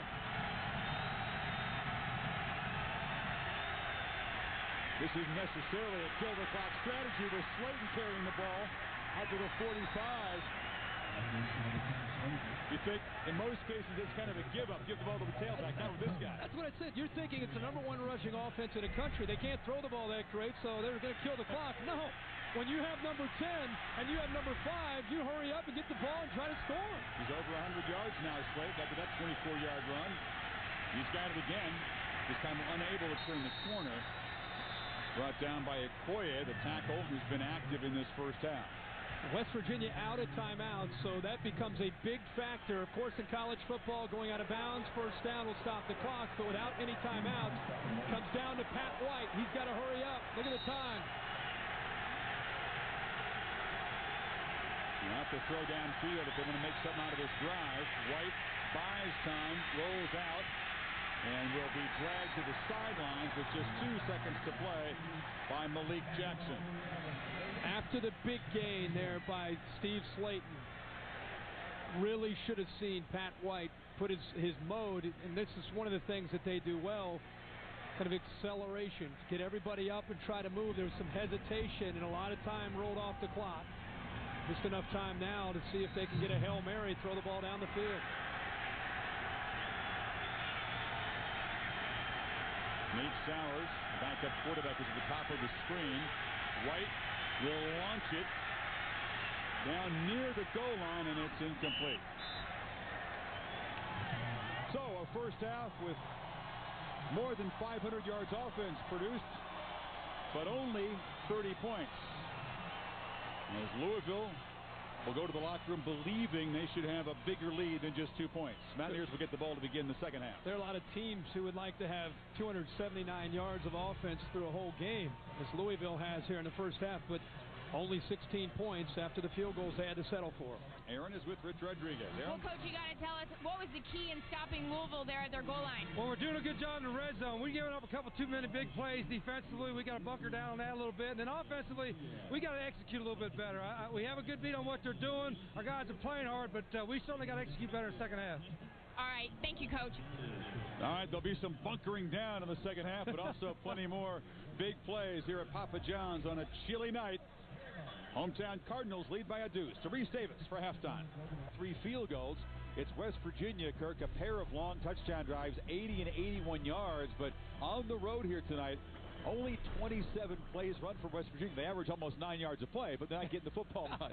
Well, that's one thing that's been exciting to see is Louisville's done it one way where they've had balance. They've been able to come up with some opportunities, but they've not been able to cash in the red zone. And you're right about West Virginia. It seems like every time we turn around and watch what they're doing, they're able to put points on the board in a hurry. But our coaching adjustment, as I said, is what else do you say other than, guys, just field the kickoffs? Why make it interesting? Why even think about fumbling? Raynaud here is such a great player, trying to create fumbles twice on one kickoff. Just get the ball back to number 5 and number 10. And the thing that I've been blown away with, Chris, is Louisville was determined to stop West Virginia from running the football. They've not been able to slow down that combination of Pat White and Steve Slaton. Slaton, 108 of those rushing yards in the first half and a touchdown. Combined, they have 511 yards, and Brohm will have to hope his defense get the ball back. You can see that thumb taped up for the second half. That's new. I just, Chris, want to reiterate to fans who've been watching this game, we've waited all year for it. We had a great first half. Don't forget what's at stake for these two teams. A chance to stay in the picture for the national championship. Still, both teams have that opportunity starting this second half. It's Mark Giacconi kicking off, and there, Raynaud. Will he make the adjustment, hold on to the football? All right. Doesn't get back to the 20, but doesn't fumble. Held that ball. Aaron, what do you got? Chris, I spoke with Bobby Petrino on his way out from the locker room. I said, hey, what do you look for here in the second half? He says, it's easy. Well, since Louisville's on defense, we'll talk about that first. He said, how do we stop Pat White, Steve Slaton? All 11 guys need to get to the football, and we're not doing that. Now, for offense, he said, we simply need to score when we're in the red zone, for goodness sake. And he said, how do we do that? We got to block these guys better. Comes down to the offensive line, Aaron. It's an attitude up front, and they're getting whipped by that West Virginia D-line in the red zone. Mountaineer football. And right away, they go to number 10, Slaton. Finds a crease. So dangerous once he gets past that line of scrimmage.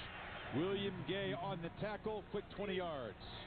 This is a triple option when you see two backs in the backfield for West Virginia. This is the read right here. And the read will dictate whether or not Pat White is going to hold the football or give it. This time, he clearly sees the read, makes a good decision. If the defensive end would have collapsed down, he would have pulled the ball, taken it to the next level, and then had a pitch back in Owen Schmidt.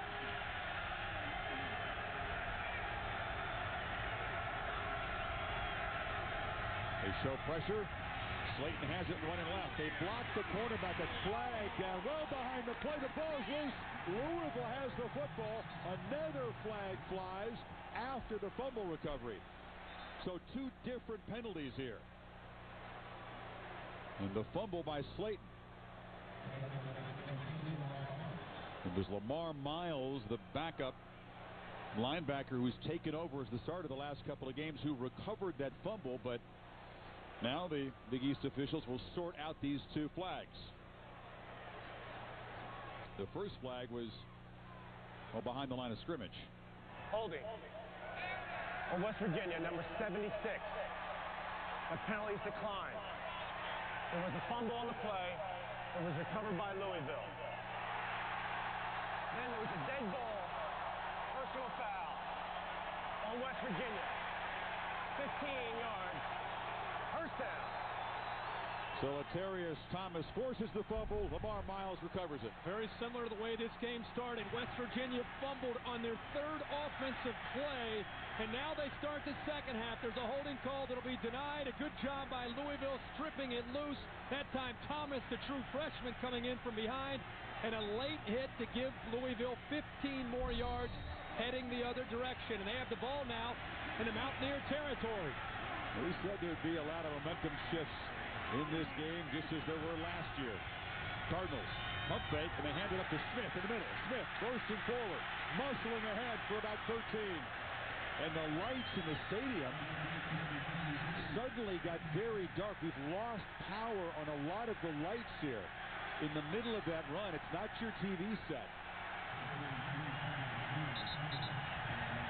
The power surge offensively on the field. We blow a circuit here? I think we've had a lot of offensive firepower tonight. But that was interesting. Right after Colby Smith gets the ball. This wasn't what they had in mind with the blackout. The blackout literally about to take effect here at Papa John's. They're going to play on. We can fix those cameras, make it look nice and bright for you, but the lights are about half of what they should be at this point. Brohm in the shotgun. Has time, and now it's all over. But he still escapes, and finally is brought down. And finally, Keelan Dykes, the defensive tackle, got him. Eric Wicks was there quickly, but Brohm shakes out of his tackle. Wicks gets in there to apply the pressure, but it's just relentless attitude up front from West Virginia.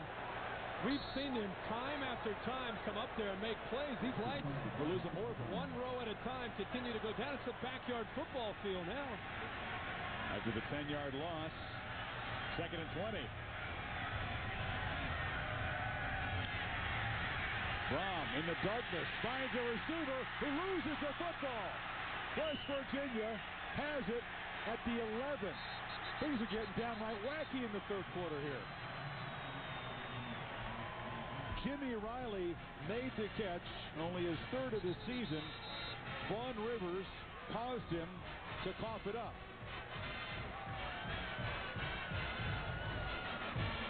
So we've got lights out here.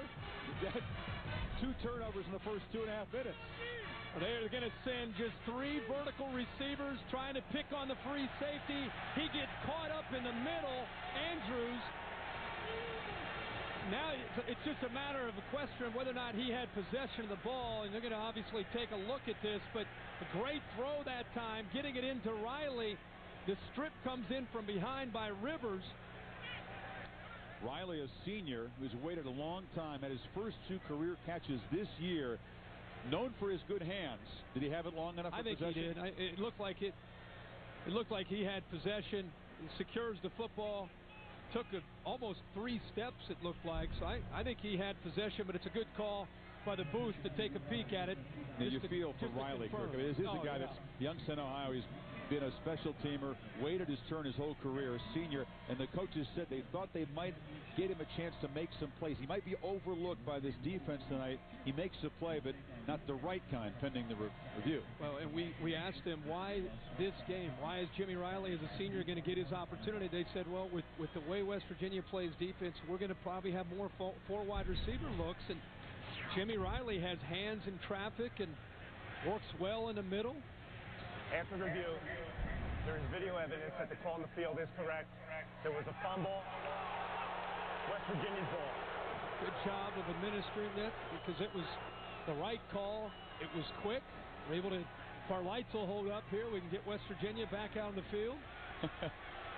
Was this effective? I mean, it's good enough for the players to see. It's as a backyard football field. Trust me, it's dark out here, though. It is dark. Bobby Petrino can't get his hands on the official on the field. He's trying to yell up to the booth. He wants a piece of the boys upstairs. The call confirmed by the booth, and the Mountaineers have it at their 12. So each team turns it over to begin this second half. Slaton slips a tackle. And Ryan loses the football. It's scooped up. Touchdown, Louisville. Malik Jackson.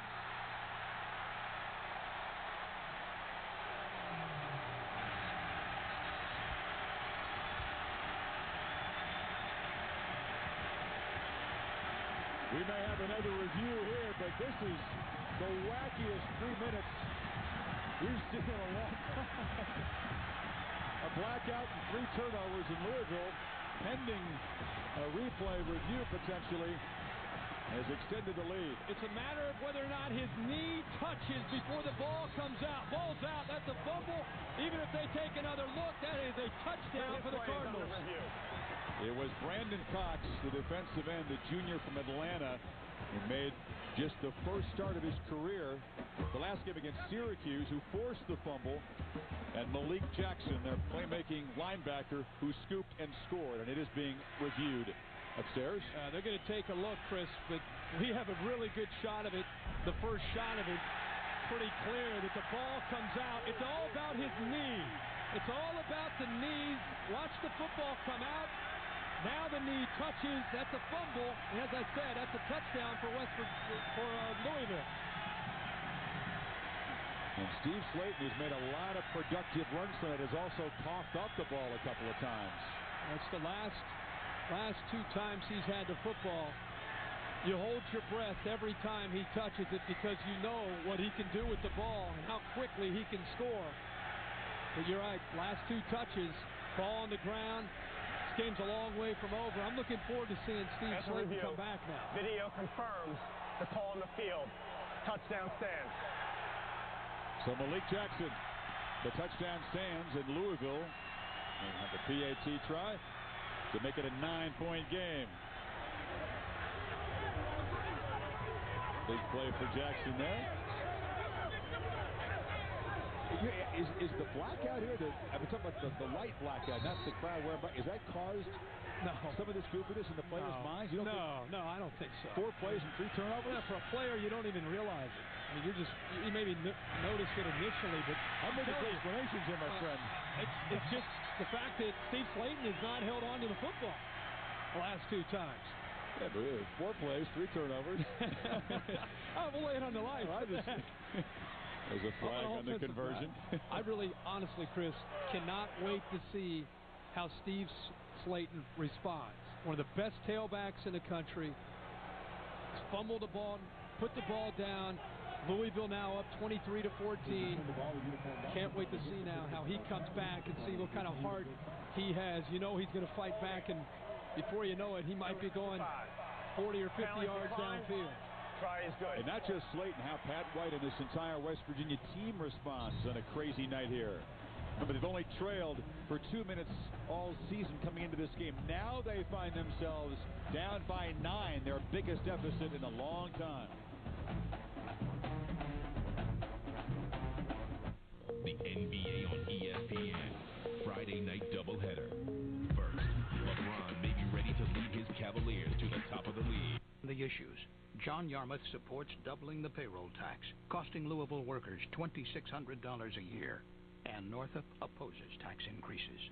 Yarmouth supports a new tax on the SUVs and pickup trucks we make right here. Northup fights for Louisville jobs. Yarmouth said Social Security should be abolished. Northup says strengthen Social Security. Yarmouth wants under God out of the pledge. Well, you know where Ann Northup stands. I'm Ann Northup, and I approve this message. Big East, unbelievable. The doctor says these women can play. We get top 5 the team. Yeah. I love it when my dad takes me to the game. I never miss a game. Cardinal fans, it's you that makes us UofL. Go Cards! Cardinal fans, get your season tickets now. Just $40 for 18 exciting home games. Visit UofLSports.com or call 852-5151. This is a big year for us. Next time we fly, go easy on the alfalfa, will you? Santa Claus 3 Rated G starts tomorrow. Now, I don't want to scare anyone, but with thinning hair, you could end up looking like this. It's not a good thing. Get new Vive Pro for Men thickening shampoo for up to 50% thicker looking hair for better scalp coverage. New Vive Pro for Men by L'Oreal Paris. Booyakasha! It's the entire 2 seasons of The Ali G Show. Hello. Back to back to back. Why did Jesus go around with all them reindeers? 12 shows. Sexy time. 2 nights. Respect. 1 marathon. It's a mess. The entire 2 seasons of The Ali G Show, back to back. Check local listings for times. On HBO. Do you like a porno? Back here in Louisville, I guess Halloween was this week, so we should expect, strange and eerie things. With the lights partially out here just after halftime, the smoke cleared. We've had 3 turnovers. Mountaineers got the football. Slaton coughed it up. Then Louisville gave it right back after the catch. The fumble by Jimmy Riley. And then Slaton, his very next carry, coughs it up again. And Malik Jackson scoops and scores. Cardinals 23-14. Go down to Aaron Andrews with more on the real blackout, not the crowd attire one. Well, Chris, I had a chance to speak with the stadium operations down here on the field, and they told me they have no idea why these lights went off. They said right now they're going to cool off for a bit, and they should be back up in the next 5 minutes. Now, remember, guys, it was during the summer. Bobby Petrino told the marketing department, we want a blackout. We want a big game for this West Virginia game, guys. He got his wish. Darius Raynaud rocked at the 20. We can adjust our cameras to make this look much lighter than it appears to the naked eye. It is a significant loss of light on the field. Let's see if Steve Slaton, I was watching during the break, Chris, you're right about how dark it is here, but Steve Slaton having his left arm worked on, and he was wearing a sleeve like a lot of the other West Virginia players on his left arm. That was the arm where he was holding the football, and the ball came out. Now you can see they're working with it, trying to just kind of see if maybe he has a little bit of tingling or numbness. He's trying to get loose on the sideline right now before they put him back in the game. He's out of the game, and Owen Schmidt, the big fullback, is to the left of White. First down at the 20. Biggest deficit this team has faced in more than a year. White dropped for a loss. Abe Brown, part of this deep defense. They just keep bringing in backups who can make plays. And let's go to the sidelines and check a look at the situation with Slaton is. Trainer looking at that left hand. And to kind of hold his hand, maybe you get some feeling back. It's Raynaud with the catch across the 20, but it'll set up 3rd and long. Anytime you see a ball carrier over there kind of flexing his hand and trying to rotate it around in different directions, not only is he taking that sleeve off to get his arm looked at, I don't know if that maybe caused a fumble in his mind. Flag, Eagles shift on the Mountaineers. They get Brandon Miles. Replay 2nd down. So it'll be 2nd and even longer. But if you lose feeling, obviously, in your hand or in your arm, you cannot secure the football the way you would like, and maybe that had something to do with why we saw the ball come loose. He continues to kind of flex his hand, trying to get that feeling back. Now, this offense depends so much on Steve Slaton. He can't go. This is not the same team at all. Schmidt still in the backfield. White flips it to him in the flat, and he's hit for a loss. Nate Harris there to knock down the fullback at the 6-yard line. What's happening right now is Mike Cassidy, the defensive coordinator, smells blood in the water. He's bringing pressure. They try to get the screen, but when Owen Schmidt out there instead of the speedster Steve Slaton, Nate Harris locked in on Owen Schmidt, and as soon as he made the catch was there for the big hit for the Cardinals. Harris, a linebacker who was demoted a couple of games ago, still gets a lot of snaps, makes a big play there. 3rd and 24. White will run out of his end zone and has to fight forward just to stop the bleeding here before Harris makes another tackle. There's no question about the strategy and what Louisville did, and it's a very good call. West Virginia is uneasy. Now Pat White limping off the field. West Virginia is uneasy without Steve Slaton in the lineup. It's one thing to mix Owen Schmidt into the game, but it's another thing to rely on him every down. And that time with Owen Schmidt in, Louisville brought pressure every single snap. The big concern now is White, who was limping badly as he got back into the bench. Scott Kozlowski to punt.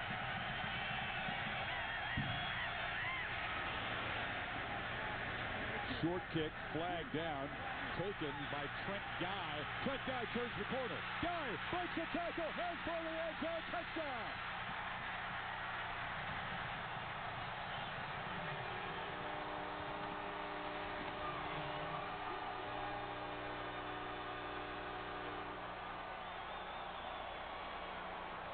We'll check the flag, which came immediately after the snap on the punt.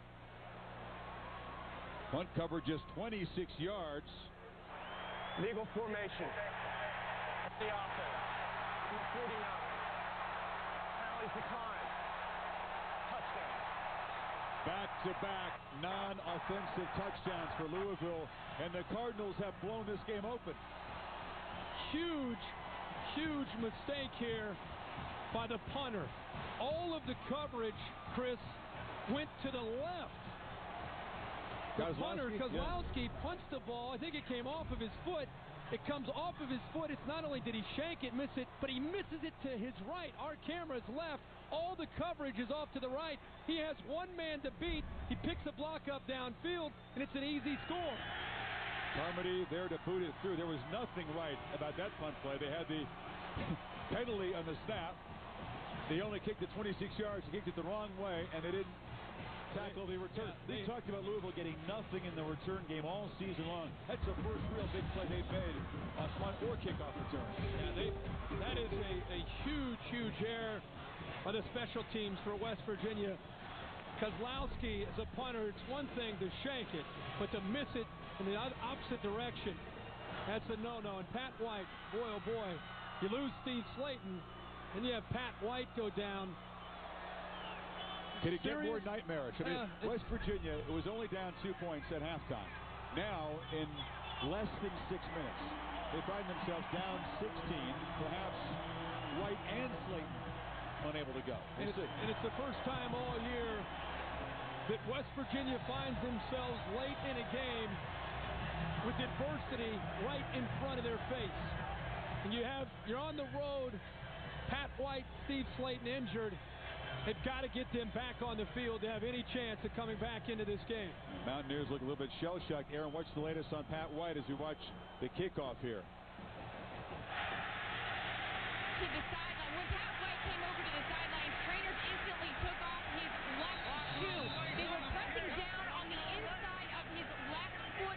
He looked like he was in a lot of pain, telling the trainer it hurt quite a bit. And then as Louisville scored that touchdown, one of the players came over and said, "You ready to go?" And he said, "Yeah, I am." They threw his shoe back on. He's back out there. Steve Slaton, by the way, still trying to shake off that hand. We're looking for any update, guys. Wow, Aaron, I mean, what a start to this third quarter. It was West Virginia, which had momentum, and there was a flag on the kickoff return by Renaud. Legal block below the waist for West Virginia. Number 19. Half the distance to the goal. First down. They are unraveling now. They get Vaughn Rivers, the defensive back, with the illegal block. But Kurt, they had, some momentum really that held Louisville to field goals. They get the ball to start the third quarter. Now 2 turnovers.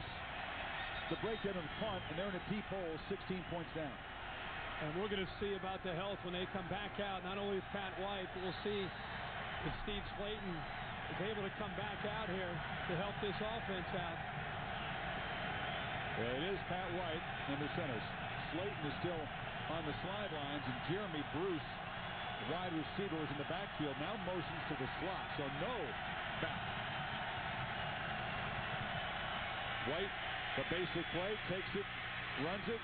Foot looks okay as he fights forward to 9. And now, Aaron, the concern is we still don't see Steve Slaton in there. You're right, Chris. He is still on the sidelines. He's actually holding, it looks like a roll of pre-wrap in his left hand. He's grabbing it. I was just talking to West Virginia's trainer. They said he's having a strain problem. He's lost strength in that forearm. I asked if it happened on that fumble, and they said no, way before that play, guys. Rich Rodriguez keeps looking back at him, asking him if he's ready to go in, and he's not. Aaron, he is still a sophomore, a true sophomore.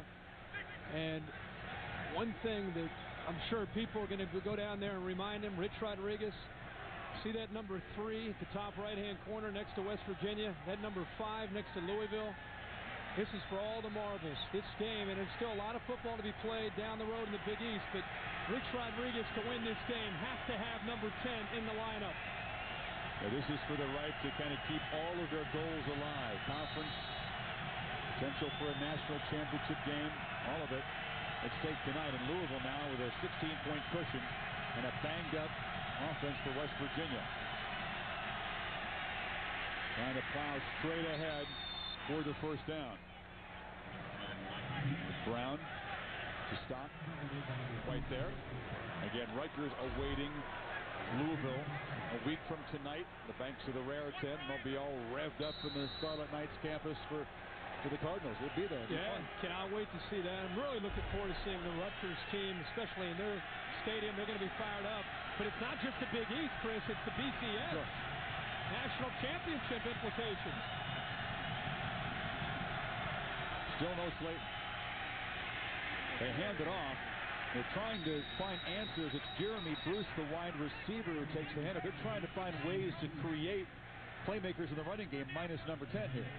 They're looking into a bag of tricks, trying to look down and see who can come up with maybe a playmaking ability. The All-State BCS standings through October 29. Ohio State and Michigan at the top. West Virginia sitting there at 3. And this Louisville Cardinal team at 5. They get a significant jump if they end up beating the number 3 ranked team in the BCS standings. We'll talk a lot more about that story as it develops tonight. They handed to Schmidt, who has a first down across the 32. Again, there was a huge comeback by the Mountaineers a year ago. They were down 17 with 10 minutes to play against Petrino's team on their home field and rallied. So now the deficit is 16 with a lot more time to go. Question, of course, is the health to Slaton, who scored those 6 touchdowns once they got behind. Well, and it's not only that, it's scoring in a hurry. You're down 16 halfway through the third quarter, and you run the football. You're not a great passing team. Your big playability is number 10, along with 5. I don't know if 5 can carry the load. Pat White on his own. Let's see if they begin to go to the air more. They will on first down. White fires over the middle. It's caught. Rashawn Bolden, another first down. Quick zip of 13 yards.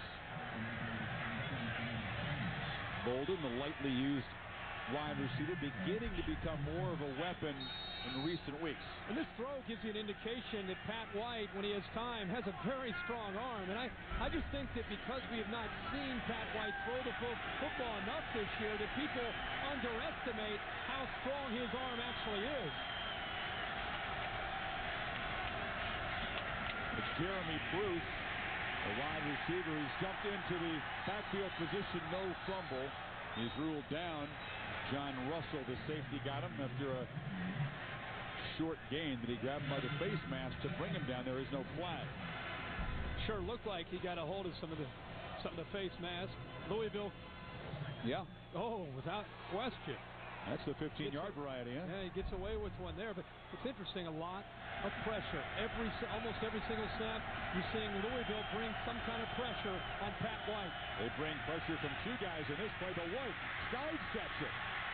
Gashes into the defense. He gets clobbered in the secondary at the 40-yard line.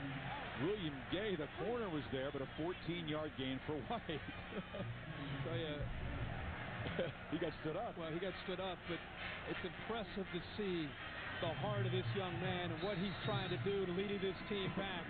Yeah, he got stuck, Chris, but he also got right back up and is ready for the next play. Kid's showing a lot of determination without his guy, Steve Slaton, in the backfield with him. He's carrying the load on his own at this point. Gay and Harris have got him in a sandwich. First down. Give it off to Reese, tries to turn the corner. He's shoved out of bounds by Abe Brown.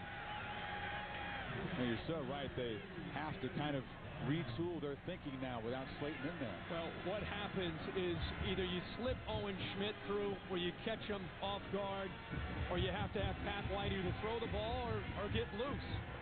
And it's been tough sledding since Steve Slaton has gone down with that injury. Very, very different from the offense and the firepower that we've seen all year with the combination of Pat White and Steve Slaton in the backfield together. Well, they averaged almost 9 yards per play in the first half. About half that since Slaton went out. 2nd and 12. White on the reverse. It's Reyna looking for the corner. And a pretty good job for the Louisville defense of staying at home. Guys able to fight off the block. Earl Heyman on the tackle. You said it. Good job of showing discipline considering how much pressure they're trying to apply on West Virginia. But that is the young man.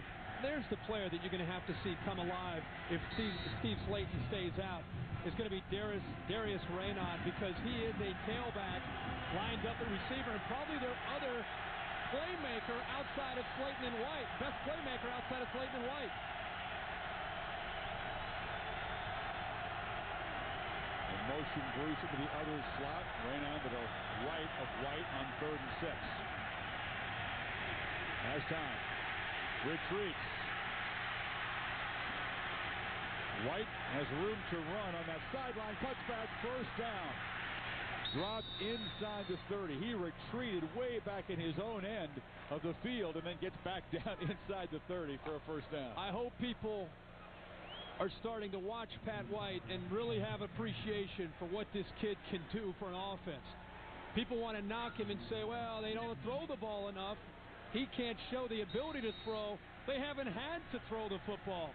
This is a team that averages 319 yards a game on the ground, and they also score 41 points a game. Pat White showing you that he can create and make plays, both running and throwing. Yeah, he retreated 22 yards there, then gained 8 for the first down. Yeah.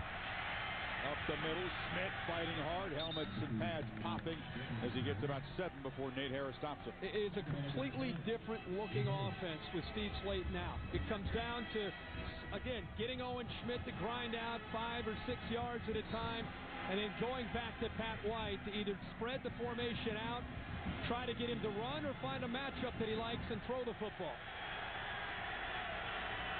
4 receivers and Owen Schmidt in the backfield to the left of White. It's got to be the longest drive this year for West Virginia if they end up scoring. It's the 12th play, very methodical. Schmidt, the big guy, rumbles forward inside the 15. Big boy. 8 more yards before Foye got him. 6'3", 250 pounds, Owen Schmidt, looked at always as just a compliment to the speedster Steve Slaton, former walk-on who has earned a scholarship and gives you everything that he has. He was from Virginia, and he sent out some tapes from a lot of schools, and one I said, no thanks. So Wisconsin River Falls is where he ends up. And then comes back here, convinces Rodriguez to give him a chance as a walk-on, and now has earned a scholarship.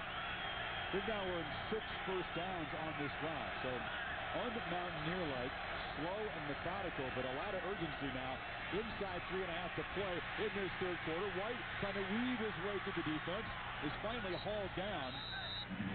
Caught from behind by Heyman, the defensive end. But he got inside the 10. This is what a running quarterback can do. If you just look at how many linemen you have here and include the back, you have 6 guys to be able to block 6 guys. Typically, if you have a quarterback that can't move, you don't have that flexibility. Having an athletic quarterback makes the defense have to account for Pat White. That time, a good call to stay with the quarterback run and a big gain. 2nd and 1. White, 5 yards from a 100-yard gain. Will he get it here? Yes.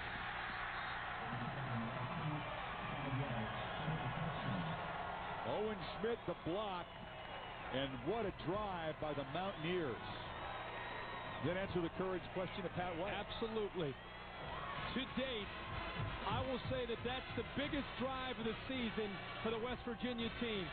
On the road, we just talked about they had fumbled twice, a lot of adversity, lost their star back in Steve Slaton, and give Rich Rodriguez a lot of credit. 14 plays, 92 yards, almost 7 minutes off the clock. Methodical, but Pat White carried his guys 92 yards into the end zone and a must score on that drive. White digging deep. McAfee adds the point. The margin is 9. Brohm and the Cardinals get the ball back when you come back.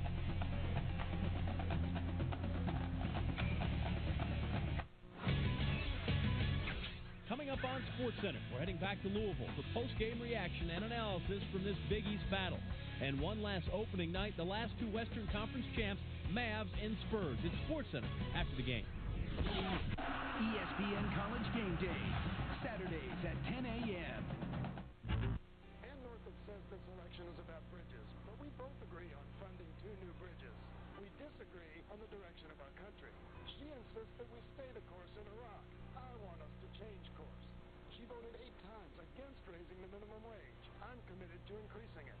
And she's led George Bush's fight to privatize Social Security. I'll never turn my back on our nation's seniors. I'm John Yarmouth, and I approve this message because George Bush and Ann Northup are wrong. We need a new direction for America. Big East, unbelievable. The doctor says these women can play. We get top 5 the team. Yeah. I love it when my dad takes me to the games. I never miss a game. Cardinal fans, it's you that makes us UofL. Go Cards! Cardinal fans, get your season tickets now. Just $40 for 18 exciting home games. Visit UofLSports.com or call 852-5151. This is a big year for us. Let's go, Wise. Check ball. Check. Ball game. I got it, Wise. I got it. Oh, yeah. Woo! I'll call you back. Uh-oh. Where you going? Got you. Be on you like wine on rice. Like flies on shut your mouth. Oh, foul! Foul! Foul! Foul! No foul. No foul. I said check, boy. It's check. Let's go, man. Let's go, Wise. skyhook. What about that? He don't want to play no defense. He too cute. Time out. Time out. Time out.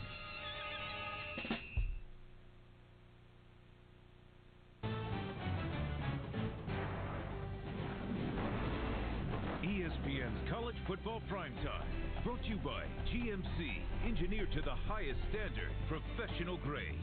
And new Gillette Fusion, the best shave ever in manual and battery power. Back in Louisville, the long march by the Mountaineers, and they continue to just look at Steve Slaton. And, can he hold the ball in his left hand? He's got a right hand, though. Huh? Yeah, I guess we don't know exactly what's wrong with him, but my gosh, if he's able to stand there and kind of go through some of the motions of holding onto a football and have somebody administer the knockout punch there, trying to knock the ball loose. Look how many folks are standing around. You got a whole pocket 12. here. We got 12. 12 in blue trying to help Steve Slaton get back on the field. But it doesn't look real good based on the body language that we were watching during the break. Ugly looking kickoff is not going to roll out of bounds. They field it at the 11. That was Jawan Spillman who could have let that thing roll out of bounds. They would have gained some yardage on field position in the penalty. So Louisville, only their second possession of the second half when you come back.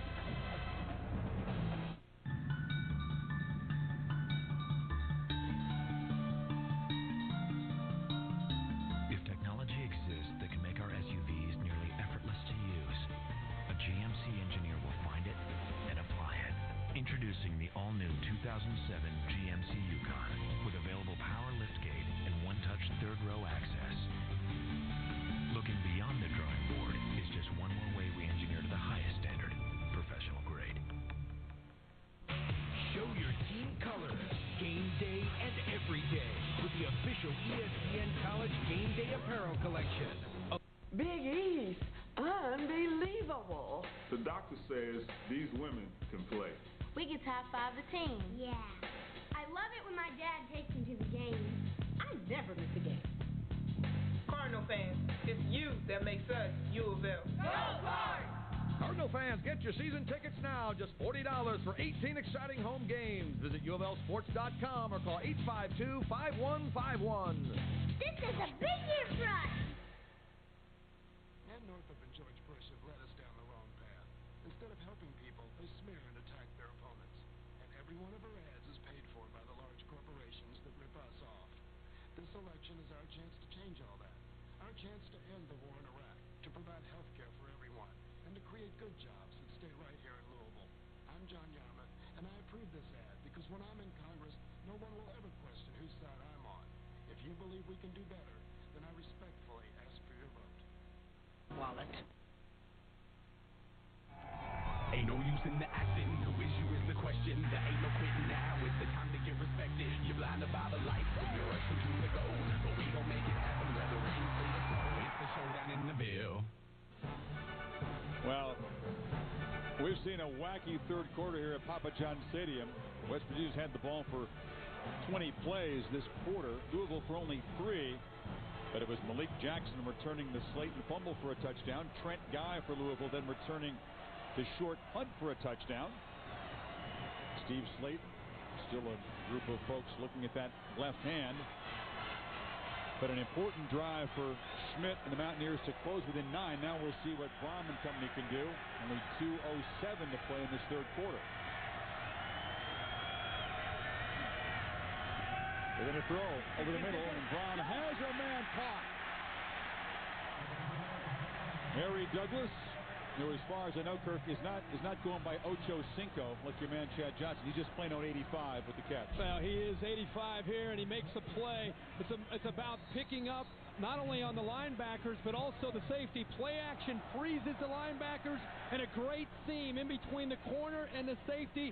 Number 8, Quentin Andrews, a freshman, the young man that they have come after time and time again, and they've had a lot of success throwing the ball into the seams downfield. A productive night for Douglas with 6 catches now.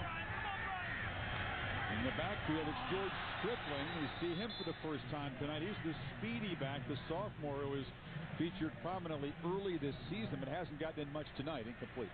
Well, I think it's because Colby Smith has come alive, and really Anthony Allen as a freshman, I think has proven that he is ready to handle a lot of the work. Stripling's got a little bit lost in the shuffle, but is their best receiver out of the backfield. See turnovers. Thanks off it. Each here.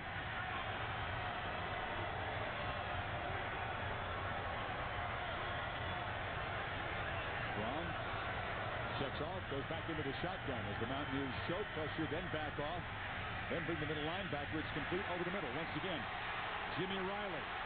Jimmy Riley atoning for that earlier fumble down inside the 15. The senior has waited his whole career to make impact plays. Had the fumble on his earlier catch, atones for it with a 40-yard gain.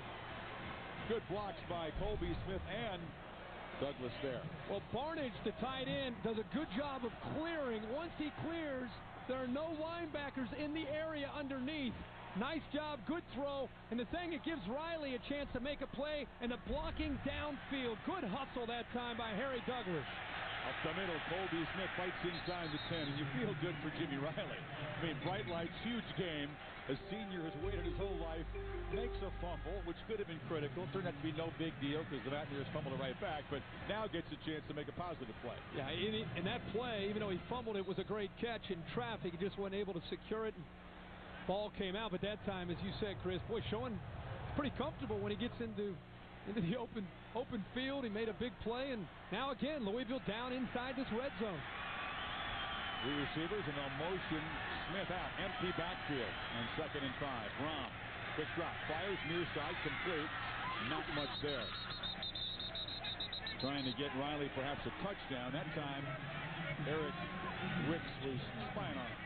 I think Bobby Petrino thinking, all right, I learned my lesson in the first half. I tried to rely on the big boys up front to try to pound it in when I got inside there, and it didn't work out. You can see the competitive spirit of Coach Petrino. We're going to head to the 4th, and he's trying to throw the ball into the end zone now. He wants 7 points on this drive. West Virginia really needs to keep Louisville out of the end zone, keep them to 3, because with everything on the line for these two Big East unbeatens, we head to the final 15 minutes. The Cardinals looking for consecutive home win number 16, up by 9 and in close. The Raiders rumble with the Seahawks Monday at 8:30 on ESPN Monday Night Football.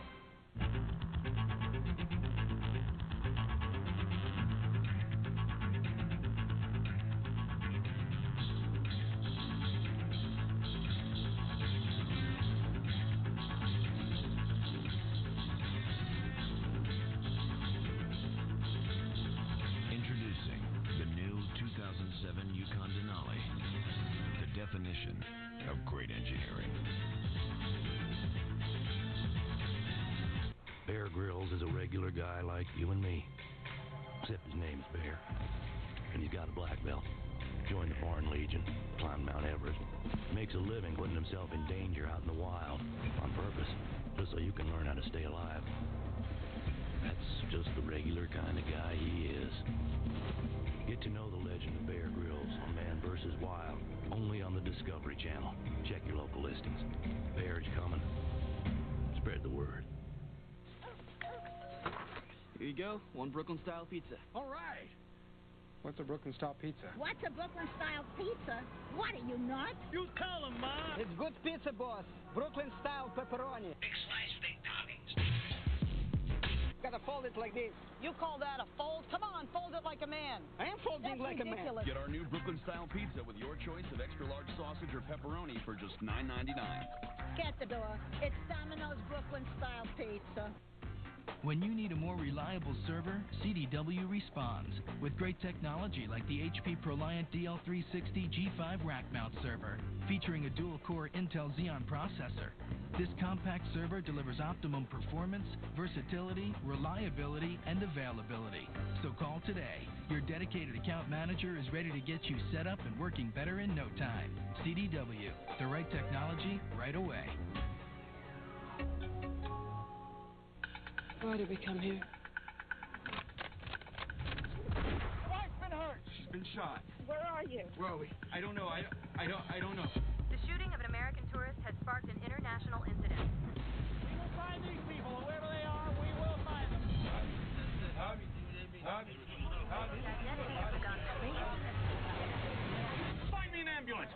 your country. It's your responsibility. Go! Babel, rated R. Now playing in select theaters everywhere November 10th. Remember, last year's game was a classic in Morgantown. Mountaineers rallied as Pat White came in for the injured Adam Bednarik at quarterback. Slaton went crazy. They traded touchdowns in overtime. Finally, in triple overtime, Louisville, after watching the Mountaineers go up, had to go for two. But Brohm was stopped. Biggest comeback in West Virginia history. 17 down in the final 10 minutes. Louisville's lived with the pain of that for a year. Now, once again, it's Louisville with the lead, up by 9 as we start the fourth quarter. A crucial 3rd and 2. Can the Mountaineers keep them out of the end zone, force another field goal attempt? Brohm will throw to the end zone. It is caught for a touchdown by Urrutia.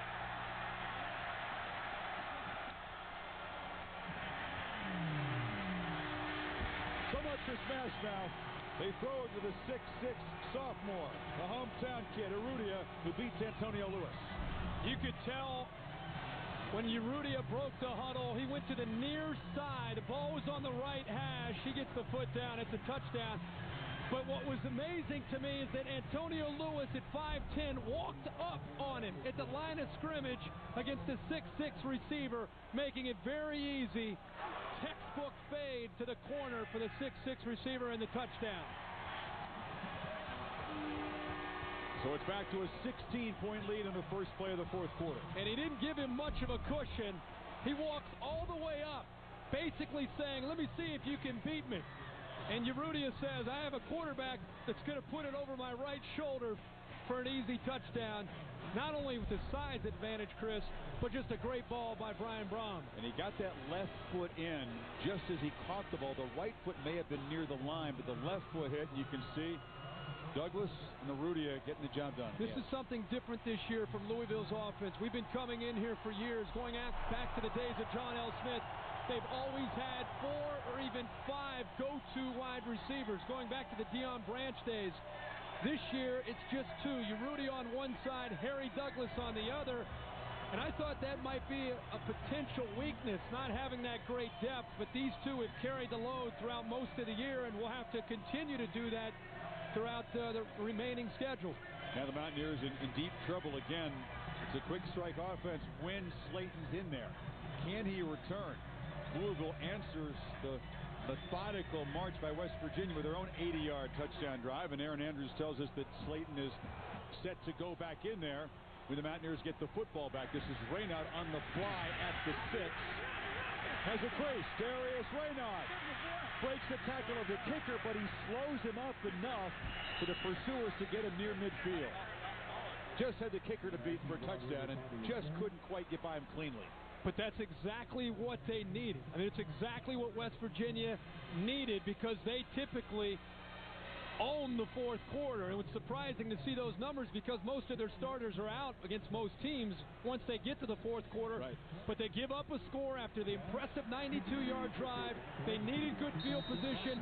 Raynaud delivers with the big return, and we'll see if Pat White still has the magic as Steve Slaton joins him now in the backfield, as EA said. He is. He's to the left of White now. His last 2 carries have been fumbles, and it's been a long process of evaluating that left hand. See if he carries it in the right. It's a fake to him.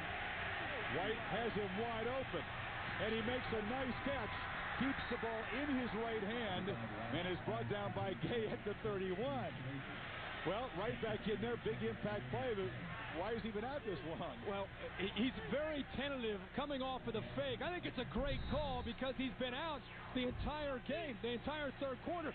So you can see the defense loses him, thinking he's a decoy, but Rich Rodriguez electing to go right to him. He holds the ball, Chris, you said it, into his right hand after the catch. But he used both hands to catch it. Ball down to the 31. Huh. This time it's a handoff, and he's got the ball in his left hand that time.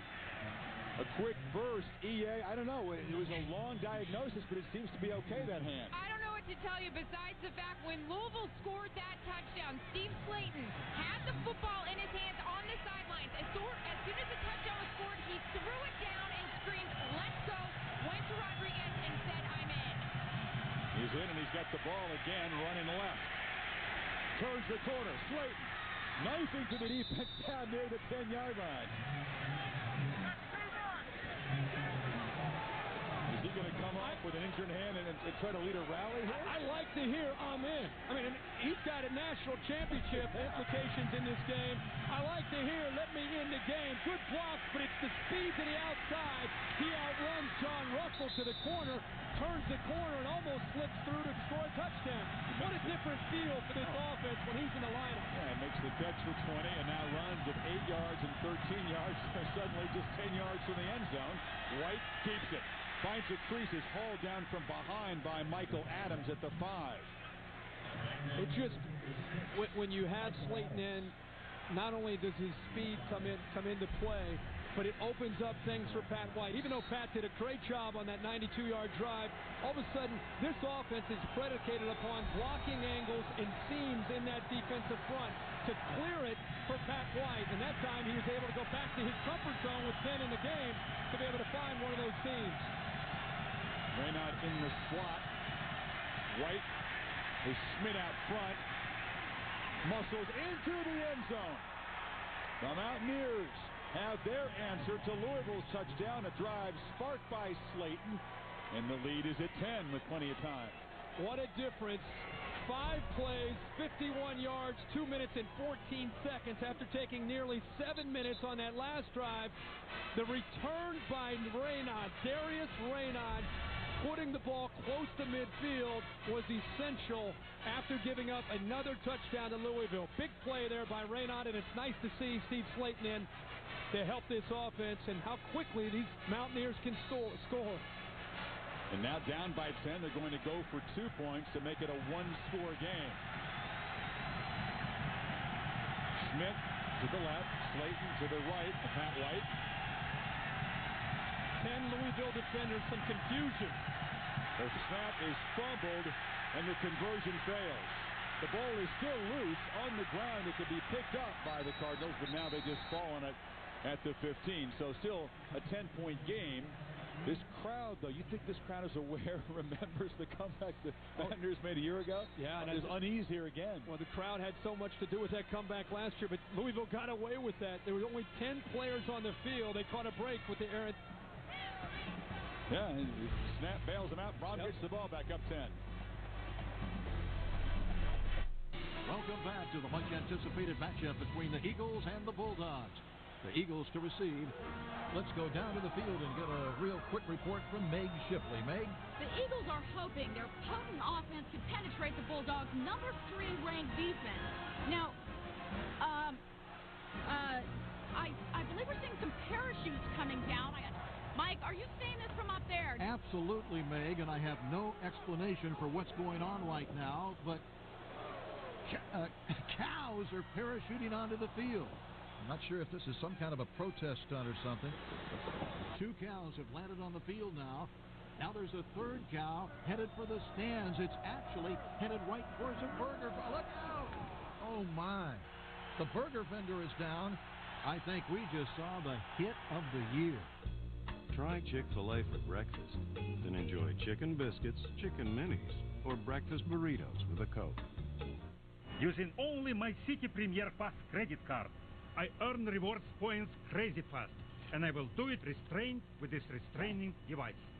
I start with the points for buying my ticket and Victor's ticket, then earn points for my miles and his. Unbelievable. Using only the City Premier Pass credit card, I rock the house. Big time. Rewarding. Very, very, very rewarding. We're back to see what happens when you don't use degree. Today's match, Oder versus a best man winging his speech. Ooh, and the bride just got a noseful. He should have used degree deodorant. Its body-responsive formula prevents odor from existing all day. Built comfortable. Built strong. Built right. Wrangler 5-star premium denim jeans. Wrangler. Real, comfortable jeans.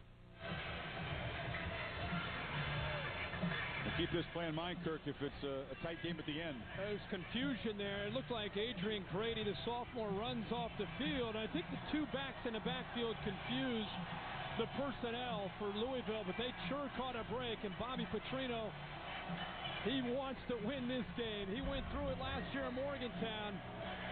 He's doing everything except suiting up and getting out there and playing. He has shown a lot of his competitive spirit tonight. Typically pretty mild-mannered on the sideline. Petrino concerned now because if his offense can't generate things, that defense right there, which is getting a tongue lash, has to go back on the field and apparently contend with Steve Slaton, who's returned. It's a short kickoff. Jawan Spillman hesitates, gets across the 20. Spillman! This has been the best night of the season for the Louisville return game. They hadn't done much all season long. They have the Trent Guy punt return for the touchdown and a nice return from Spillman there. Once again, some defense is going to have to go out there and try to solve these offenses. We've got, more than 800 yards offense now combined. Well, if West Virginia's going to win the game, they're going to have to get a stop. I mean, they're going to have to come up. Somebody on their defense is going to have to come up, not only with forcing the punt, possibility of even forcing a turnover to get the ball back to Steve Slaton now that he's on the field and Pat White, but it's been a lot easier to say that from up here than actually go out and execute against Brian Brohm. An offense that was struggling coming in has been in sync tonight. They haven't been able to run the ball, so they'll throw on first down. Brohm over the middle, wide open is Urrutia. And the big guy inside the 40. No sitting on the lead for Petrino. An aggressive call on first down. These linebackers from West Virginia are biting so hard on the play-action fake. Colby Smith, a little fake. Look at the linebackers come up, and what a huge gaping hole between the linebackers in the secondary on the back end. Great job, well executed that time by Louisville, and another huge first down on 1st and 10. And Urrutia, the guy averaging almost 20 yards a catch coming in. Another big night. Handed off to young Anthony Allen. A couple yards on the left side.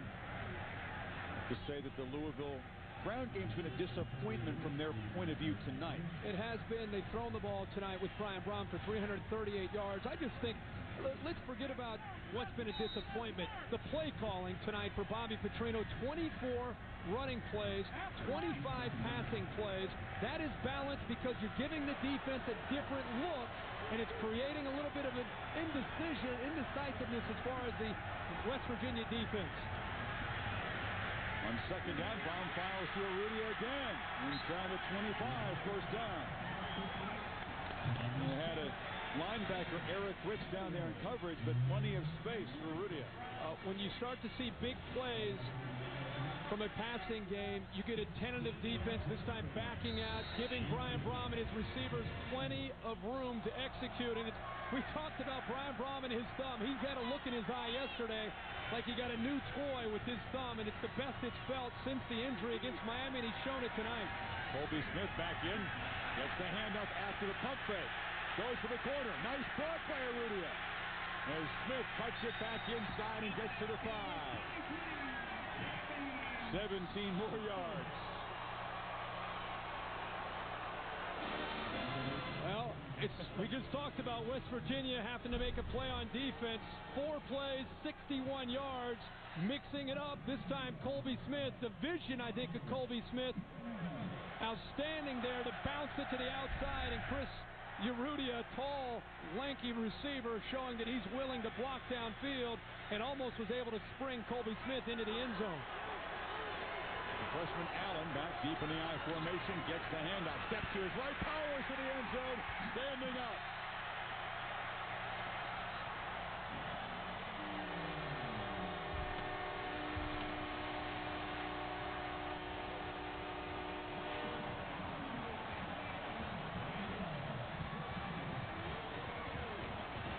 Kind of a helpless look from Rich Rodriguez and those Mountaineer fans. 66 yards in 5 plays. Right side of the offensive line. After all the problems, Bobby Petrino has confidence in them, and they blow the West Virginia defense back off the ball, paving the way for Allen into the end zone.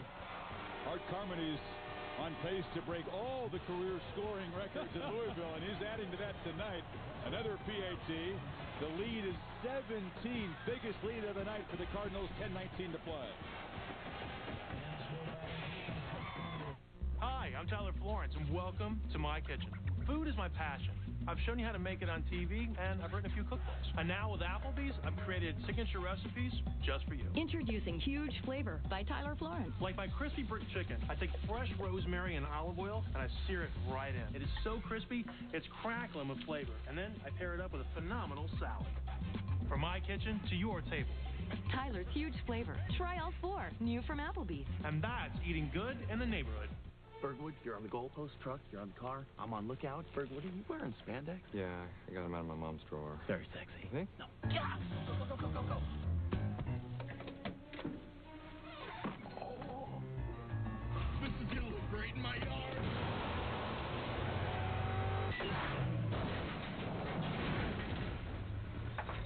Bergwood?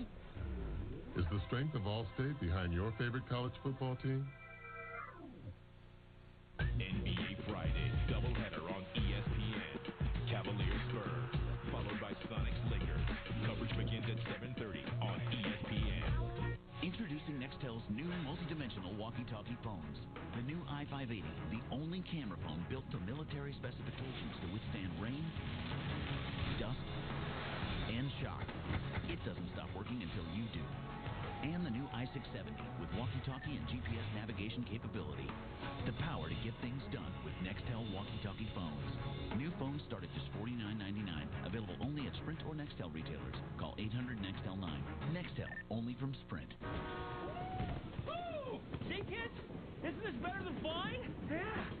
Look, vagabonds. Couldn't you use your credit card miles, huh? Yeah, they blacked us out. You should switch to Capital One. What smells like old cheese?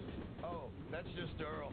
Oh, it's just Earl, honey. Get Capital One's no-hassle rewards with no blackout dates, no earn caps, and no miles expiration. Check your mailbox. This is our stuff! You want to hit the ground rolling! Okay! Ooh, what's in your wallet?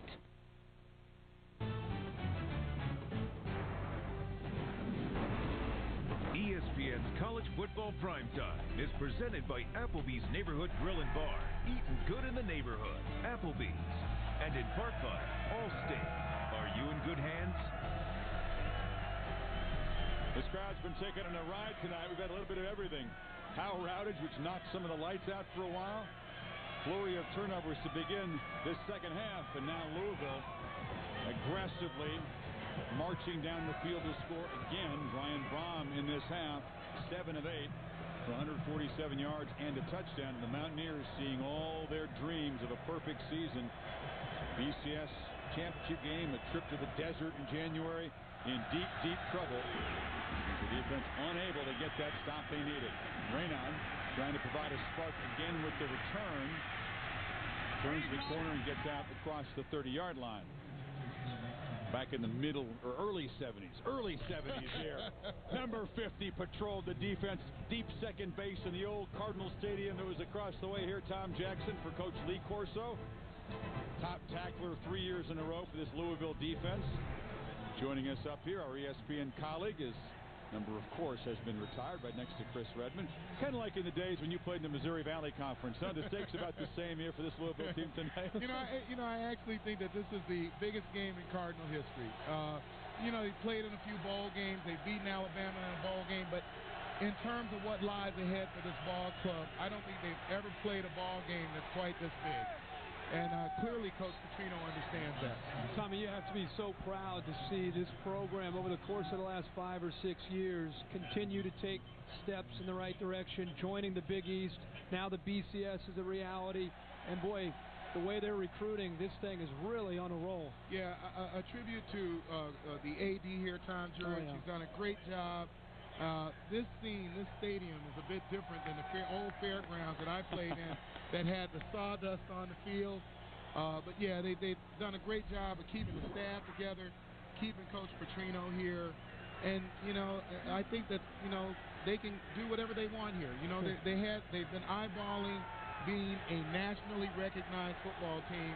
And, they've got Rutgers and Pitt coming up, but it could be a great season for them. So that holding penalty on first down nullifies the run. So now the Mountaineers would have to, you'd think, take to the air here because the clock is going away. They can't get a stop. It's 1st and 20. It's the first time all year that Pat White has been put in a position now with 9 minutes getting close. It's under 10 minutes, getting close to 9 minutes now, where he has to throw down by a couple possessions.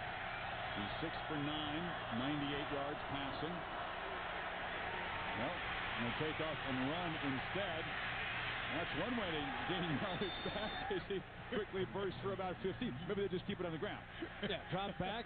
You think I'm going to throw, but you know, Tommy will tell you that's the defense's dream. You get a quarterback who's a runner into an obvious passing down. You have to be careful with some scrambling, but boy, you can really put the heat on him. Yeah, I think you want to put big hits on him now. You want to get him down. You want to keep the clock moving. But you know, I credit Coach Petrino for clearly understanding that they needed at least another score, and they might need one more.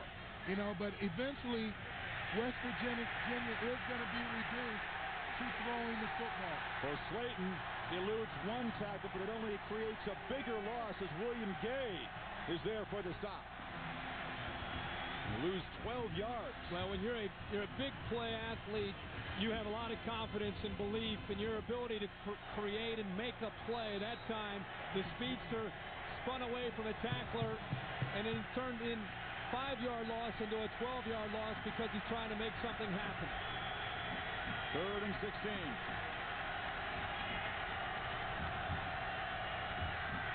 White fires over the middle, complete for a first down. A huge conversion to Brandon Miles, who finally makes a play tonight. How about that, Tommy? A pretty outstanding throw. 3rd and long. Well, you know, proving that they can throw the ball if they have to. You almost get the feeling that they'd rather run it, but you know, like I said, you know, it's a little over 8 minutes left now. They haven't proven they can stop Louisville. I think they're looking for multiple scores, and I'm not just talking about the tie. You might be looking further than you already are. An onside kick helped that rally a year ago in Morgantown, guys. I'm telling you, if they get a touchdown here, I would think seriously about trying to get the ball back immediately because he can't stop Louisville. Have not been able to all night, but Rich Rodriguez probably thinking, we've got to get a quick score, guys. Let's go. He's all about tempo.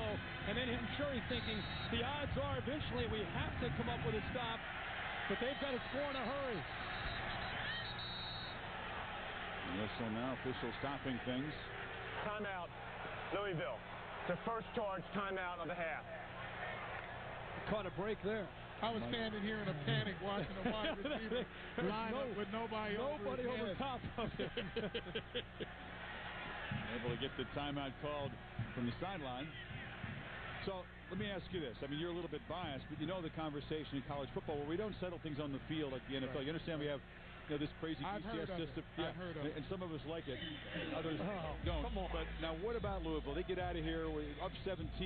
The conversation's going to be, is this team good enough to be rated ahead of some teams from quote-unquote power conferences that have lost? But this is a power conference now, though. Well, you know, I think that when you start looking at the people that they're going to have to play, you know, playing West Virginia tonight, Rutgers is going to, you know, be undefeated when they play them.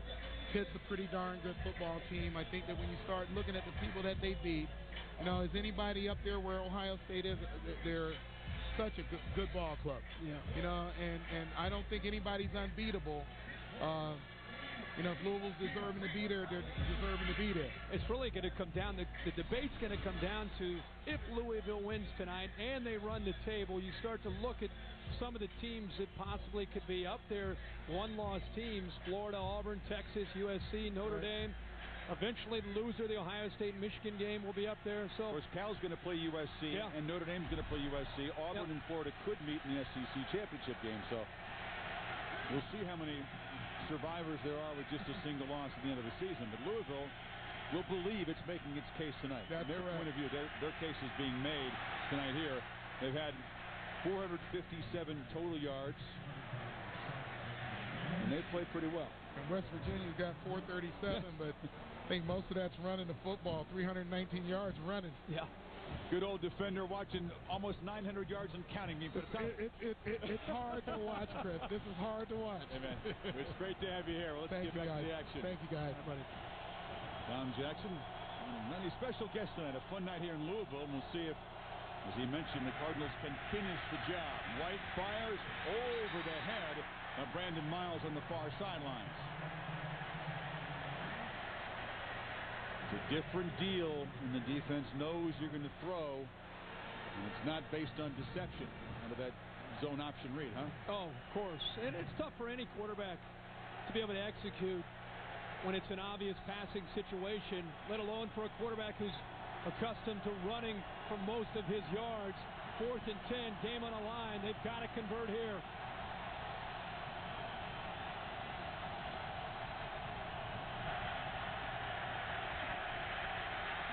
He delivers to Raynard. He must fight toward the marker. He won't get there.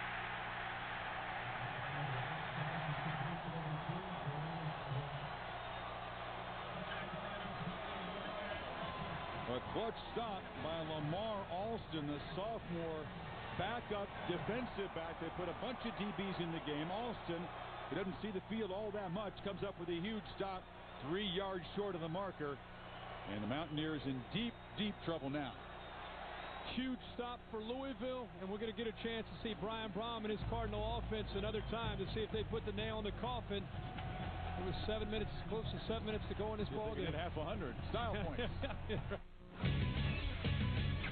Coming up on SportsCenter, we're heading back to Louisville for post-game reaction and analysis from this Big East battle. And one last opening night, the last 2 Western Conference champs, Mavs and Spurs. It's SportsCenter after the game. The Tour Championship on ESPN. The PGA Tour's top money winners do battle in the season finale. The Tour Championship presented by Coca-Cola. Coverage continues tomorrow morning at 11:30 a.m. on ESPN. Hey, baby. Hey, what's up? Not much. Just wanted to talk to the most beautiful girl in the world, that's all. That's sweet. It's true. Yeah. It's just nice to know that I'm the only man in your world. I am the only man in your world, right? Baby? Switch to the network with the fewest dropped calls. Singular. Baby, is it Earl? Singular. Raising the bar. Cat got your tongue? Earl got your tongue? You're on a mission to get an amazing new TV for the ultimate high-def football experience. Circuit City makes it simple. That's because we've got thousands of online customer reviews that rate the hot new stuff. And right now, get no interest for 24 months on all TVs, $4.99 and up. Plus, save on Sony, Samsung, Panasonic, Mitsubishi, and more. Only at Circuit City. Today, I will earn rewards points faster than ever. For speed enhancement, I wear these striped pants. Victor, change it to something faster. I'd like 2 plane tickets to Miami using my City Premier Pass credit card. Since I also have a Citibank checking account, I get more points for paying my bills online. Victor, how do I look? Fast. Grrr, tiger fast. Thanks to Citi, no one can touch my rewards point skills. Rewarding. Very, very, very rewarding. This game being broadcast on ESPN HD, presented by Pioneer Plasma Displays. Louisville has made a pretty good display here tonight. The Holsters looking in. Remember, it was last year. Down 17. About 9 minutes to play at home. It was 24-7. Mountaineers storm back. This doesn't have quite that same feel. The Cardinals with the ball up 17. 7, 10, and counting here to go. Finish. That's been the motto ever since that collapse a year ago, and you can believe that they won't let up.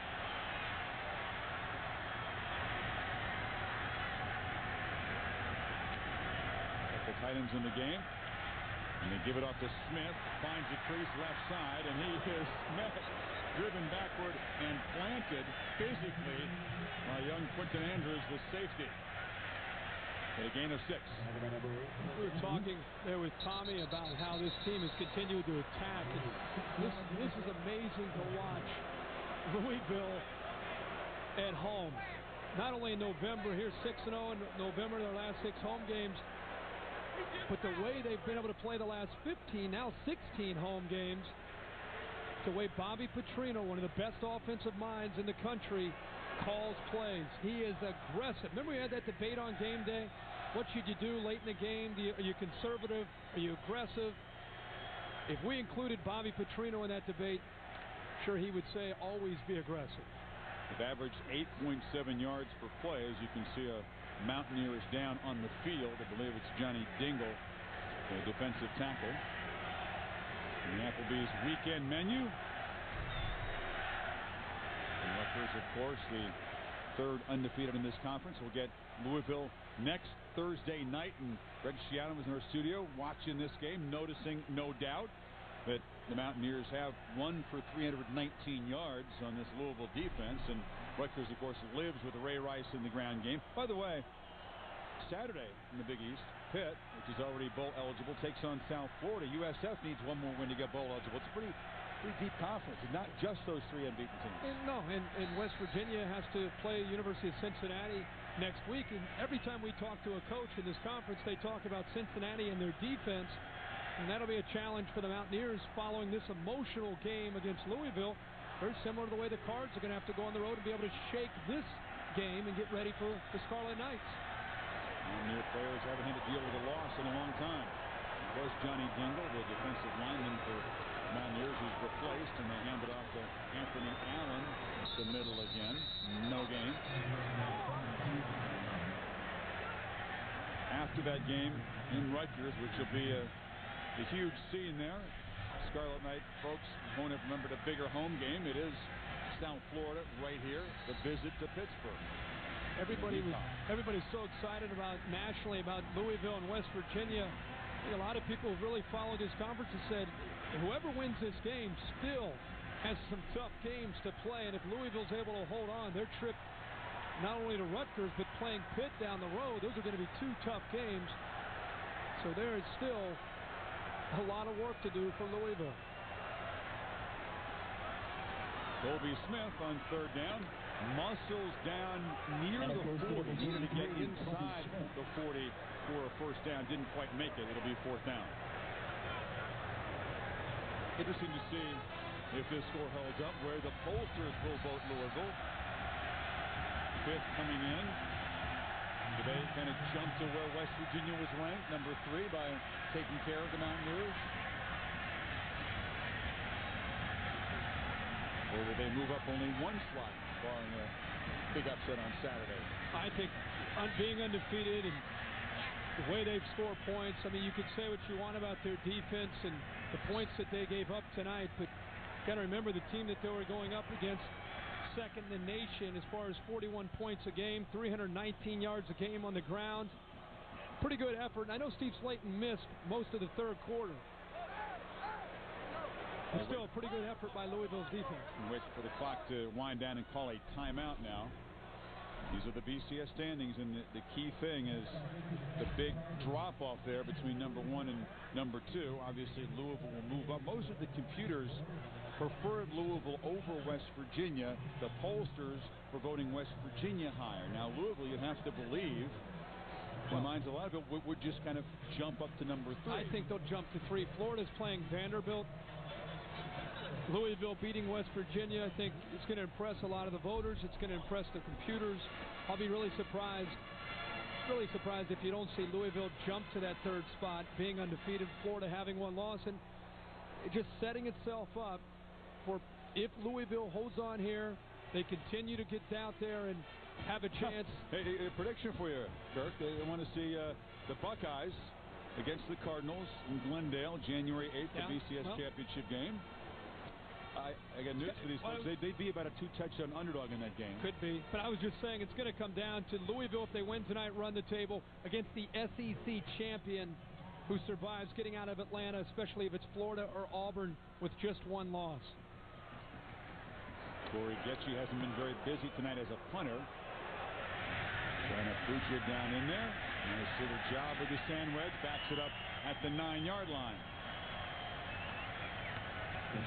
So a big improvement on the special teams from Louisville tonight. That had not been an area of strength at all. They have the punt return for the touchdown, some pretty good other moments on special teams, and they lead by 17 inside 4.5 to play. SportsCenter to follow this game. We'll break down what this victory might mean, look at that, the big picture, and see what you think about a game at Rutgers a week from tonight. NFL Week 9. Southwest Showdown as well. So White down by 17, 91 yards away from the end zone. Fires it far side, complete, but a very short gain. Wasn't much of a cushion provided over there. Gay was able to stop Miles. Good game from William Gay and those Louisville DBs. They played very well. They've been out at an island a lot tonight in man coverage. Pat White, under 4 minutes, really needs to get in what they call their jet series, where they get up to the line and call plays much quicker. This is Slaton in the flat. Doesn't choose to go to the sidelines. Takes a big hit at the 24. Gets to the first down. They'll stop the clock momentarily to set the chains. This offense has shown the ability, not only all season, but even tonight, to score in a hurry. This would be a long touchdown drive, but Pat White and Steve Slaton have the ability to score quickly. Here comes the blitz. White gets away. And will get out of bounds. Louisville leads the nation in sacks. They had 28 sacks from 14 different players. That's incredible. 14 different guys had sacks, but White's a tough guy to sack. He is. That time Lamar Miles had him wrapped up, but he just could not bring him down.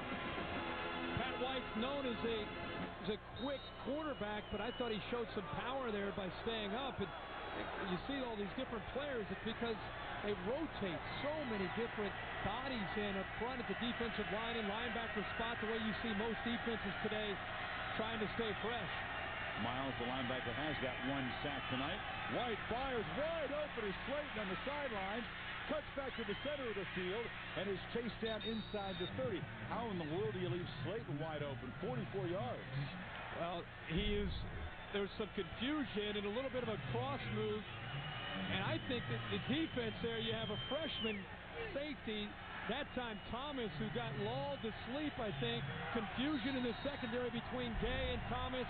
And how does he leave? Wow. The one big-time playmaker that West Virginia has, Steve Slaton, all alone down the sideline. White fires across the middle. It's incomplete. He's trying to find Nate Sowers, the backup quarterback that they use as kind of a multi-threat. I keep an eye on number 10 if I were the Cardinals right now. That almost worked out well for Rich Rodriguez. I don't think they wanted that. They're lucky the ball wasn't completed.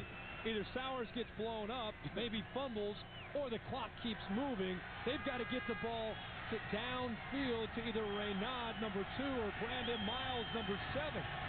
Raynaud's in the slot. Slate is off the field. It's Smith next to White. He stays in as a blocker. White scampers and now fires downfield. Caught. Miles keeps his feet and gets down inside the 5. So they do turn up the tempo and create a 26-yard play. It's happening fast. I mean, again, you can say what you want about this team.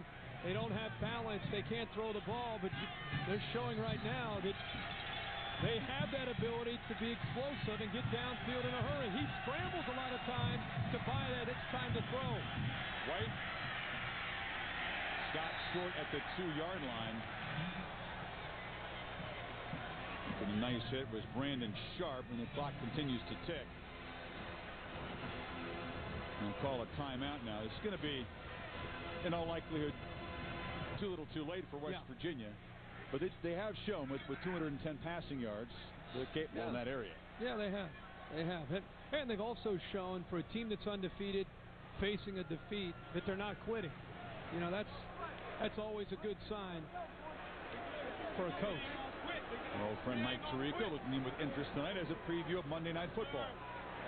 4 interceptions led Oakland's stirring win over Super Bowl champion Pittsburgh. That's back-to-back wins for Randy Moss and the Silver and Black. Now can they knock up the NFC champions? Seattle is banged up and needs a win to stay above 500. Seahawks, Raiders at 8:30 Eastern on ESPN's Monday Night Football. Our pal Tariq, of course, who attended Syracuse, has a big interest in Big East football. Excited about what's become of this conference. No one could have foreseen this. Yeah, and we're gonna have a great scene next week. It'll be a lot of fun in Rutgers. The folks will be amped up to get a national showcase game for their team, which, by the way, destroyed the Navy team more than Notre Dame did. Just if you want to, I know compare scores is tricky, but Scarlet Knights, they also destroyed the Pittsburgh team. Did you see those numbers? 999 yards total offense. I expected that. That's no big deal. 999. See if we get over 1,000 on this play. White fakes it and scampers into the end zone. It's over 1,000, and the lead is trimmed to 11, and they'll go for 2. No, I wouldn't bother at this point. The fourth rushing touchdown. I thought they could cut it, but now it wouldn't make any difference at this point. They're going to need some onside kicks and some more possessions. At least we got 1,000 yards of offense. Yeah, we got it. Yeah, next week it's kind of a home game for you next week. It's a big time there at Rutgers. Just drive from the city right down to New Jersey. Looking forward to it. Have you ever been to the stadium? I have. Not to see a game. I've been inside the stadium, but not to watch a game. No. EA, they made a little secret change to the goalpost, which got the attention of the Mountaineers. Oh, yeah, it certainly did. It made the headlines in West Virginia, and I'm sure it'll make the headlines here in Louisville tomorrow morning. Collapsible goalposts, guys, were installed last week. Now, I was told, well, why? Because you thought you were going to beat West Virginia. I asked the SIDs that, and they said, oh, no, it was just, we thought it was good precaution for the rest of the year, wanted to do that, so... We'll see what happens. Yeah, Rodriguez was using that to kind of fuel his team. Coaches will use anything. We'll have to see if they do rush the field here. Certainly this is a big landmark milestone win for this program, if they could finish it up. Well, such anticipation for this game for both these teams, and not only what it means for the program and what it means for the conference, but we've talked all night about the BCS. The winner survives and continues to move on. But I've just been really impressed tonight with Louisville and their offense. For a team that came in limping offensively based on what they're accustomed to seeing, Brian Brohm has stepped up in a big way. We all question, how's his thumb going to hold up? He didn't look great against the University of Cincinnati when he came back from the injury. Didn't look great against Syracuse. Tonight, you could tell that his thumb felt better, and he had his confidence back, and 354 yards. It's a pretty good night for Brian Brohm. McAfee on the onside kick. It goes out of bounds. So Louisville will take over. You guys recall another Thursday night game in a driving rain back in 2002 when the Knowles came in here. This was a real turnaround win for this program. Yeah, this was a huge win. Dave Ragone trying to keep them hope alive there. It was this win Florida State, and you had Chris Ricks here in overtime putting the ball up, and ball's intercepted, setting up the Cards. I think it was their first play, if I remember right. First play in overtime, they went in. Pandemonium after that. Puddles everywhere. Oh, boy. Well, they didn't have the newfangled goalpost back then. It took a while for them to try to bring those suckers down, and technology has arrived here. Now, they do recruit the state of Florida hard. I mean, Colby Smith is from Tallahassee himself, and they're starting to go in and compete against the SEC schools in the South. That's their recruiting base, Louisville. They don't do a whole lot in Big Ten country. They go to Georgia and Florida and Alabama to get players, as well as the state of Kentucky. And opportunities like this to showcase their program on a Thursday night, to show recruits all over the country, is something that Bobby Petrino welcomes. They hand it off to the senior Smith, who spins forward. Needs to be reiterated. It's a great win for Louisville. Tom Jackson said maybe the biggest win in this program's history. But I'm telling you, I'm throwing out the warning signs right now. We've seen it too many times this year that a team has a huge win and they turn around the next week and they're flat. They cannot shake an emotional win, an impact win. We've seen it every week. The game that Clemson had against Georgia Tech is probably the most meaningful game, but Louisville will have to forget about this by tomorrow to get ready for an undefeated Rutgers team on the road next week on Thursday night. Which will be very well rested. So Brian Brohm, we call him the X Factor. He hadn't really found his rhythm in those 2 games since the thumb surgery. He's been almost mistake-free tonight. Very accurate, in command, and they've had a lot of yards after the catches tonight as well. That's been very important. Urrutia, the nice catch, the throw and the fade there. It's the one touchdown, and he is our Wrangler 5-star player of the game. Efficient for Brohm, exactly what the coaches hoped he would do tonight. Just think, They had to settle for 3 field goals in the first half. I mean, they were moving the ball at will throughout the whole game, but had to settle with 3 field goals earlier. This game could have been even that much more impressive for Louisville. Smith fights forward. Of course, there was the defensive touchdown. The scoop and score by Malik Jackson. Trent Guy had the short punt return for a touchdown. It's nice when you got an offense as good as Louisville's and you get 2 non-offensive touchdowns. The offense in this game is LeBron and the Cavaliers take on the Spurs, NBA's opening week. That's Friday at 7:30, followed by the Lakers and the Supersonics. Kia NBA shoot-around begins everything at 7:30. Talked with Rick Pitino earlier, the great tradition of hoops here. Junior Bridgman is going way back, makes the team. You got to have Darrell Griffith, doctors a dunk. Francisco Garcia from the latter era. The Mountaineers, I mean, Jerry West is the captain of the squad. You had Hot Rod, Kevin Pittsnagel. Who wins that game? 4-on-4. Jerry West is pretty good. Jerry West is great, but I'll go with the depth in the bench of Louisville, I think. Okay. Pretty good 4-on-4. Yeah.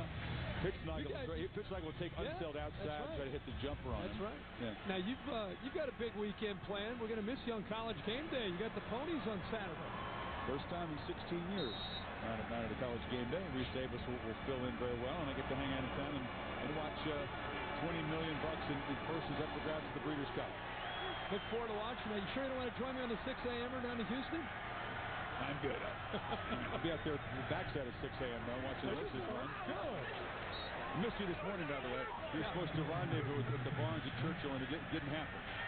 What happened? I thought you wanted to feed Bernardini an apple. I did. I wanted to feed him an apple. Didn't work out for you. I want to get in there. You're like, what'd you say? This in the petting zoo? He said these are finely tuned machines. They don't have time. I wanted to feed him an apple, maybe a candy cane. You guys say he's the best horse since, what are they saying, Secretariat? Maybe it belongs in that class. You can't just show up over there at Churchill in the morning and say, hey, Tom Albertrani, which one's Bernardini? Give me a carrot. Let me feed him an apple. I did. His horses are worth. You know he's going to make Bernardini after he finishes his career, in all likelihood, the Classic. And there he is. Probably with a win. He'll make $35 million next year alone in breeding rights. Can I give him a hug? I just want to hug his neck.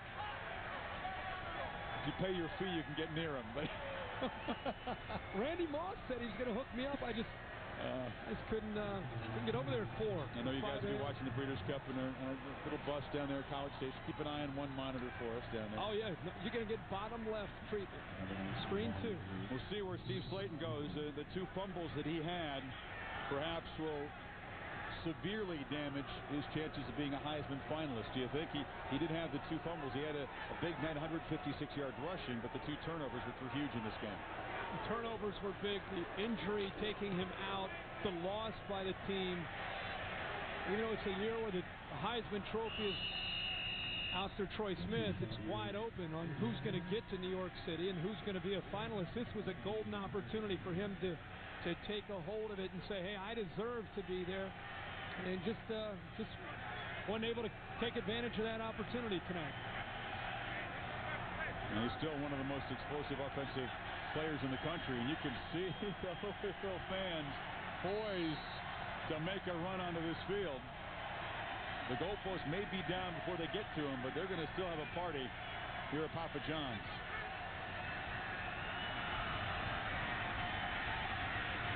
White fires into traffic and it's dropped. Sowers there, the quarterback. Shifted out as a receiver to convert him to that position, the third-team quarterback. Let's talk about that game in Rutgers, Kirk. They haven't had many big games in the kind of New York, New Jersey area in terms of college football. Back in the 40s when Army was great, playing Notre Dame and Yankee Stadium, but not a lot of big games in the tri-state area in college football recently. That's going to be a big event in Rutgers a week from tonight.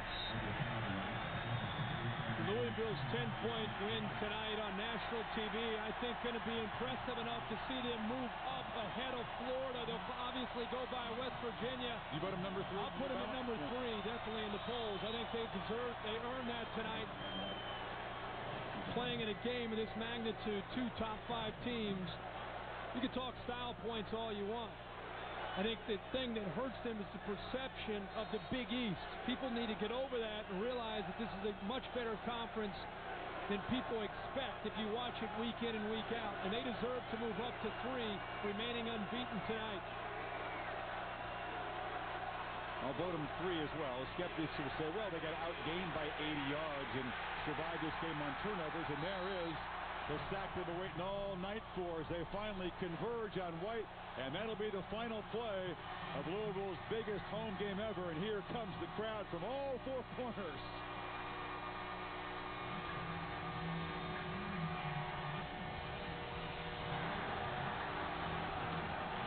They celebrate by stomping on the logo. Satisfying for Brian Brohm and a very frustrating night for Steve Slaton. Rich Rodriguez and the Mountaineers, the second longest win streak in the nation, is snapped at 14.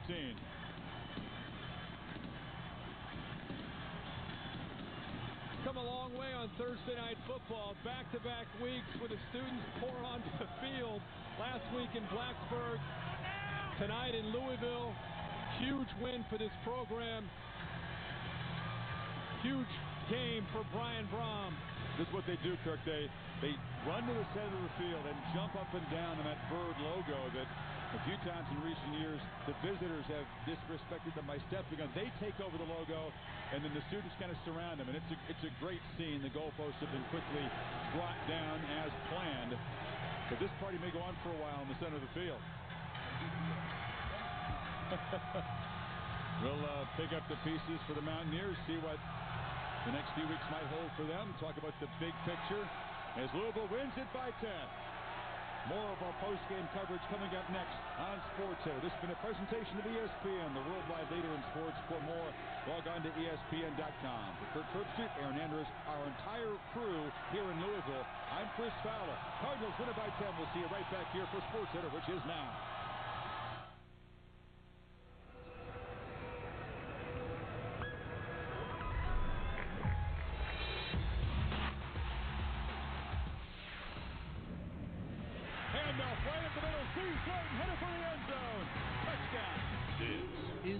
Center. Back to Louisville for much more on what was the battle of the unbeaten. So what's next for the winner and loser? Plus, the Spurs take on the Mavs Western Conference semifinal rematch. Would it be Dirk or Timmy? Coming up big in Dallas.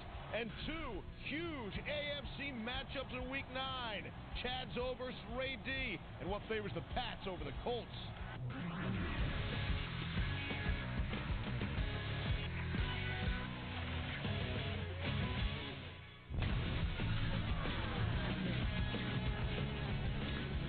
Hi there, welcome to SportsCenter alongside Timmy of TV, really John Anderson. It's a good time to take a long weekend in Louisville. Breeders' Cup is there on Saturday. As for tonight, even though it's only November 2nd, quite possibly a bid for college football's national championship game was on the line tonight. Yes, unbeaten Louisville Cardinals, unbeaten West Virginia Mountaineers. The Big East flexing its football muscles, not that little round one. Chilly November night in Kentucky could very well mean a trip to warm Arizona in January. Steve Slaton, Pat White, leading the Mountaineers' ground attack. Best rushing attack in the nation. But they're up against Louisville's 8th-ranked rushing defense. So the fun here, strength against strength. And what a game they had a year ago. 3 overtimes, 90 points scored. How would the Heisman candidate Slaton factor against the Cardinals? Well, in the first quarter, he factored very well. 42 yards, nobody's touching him.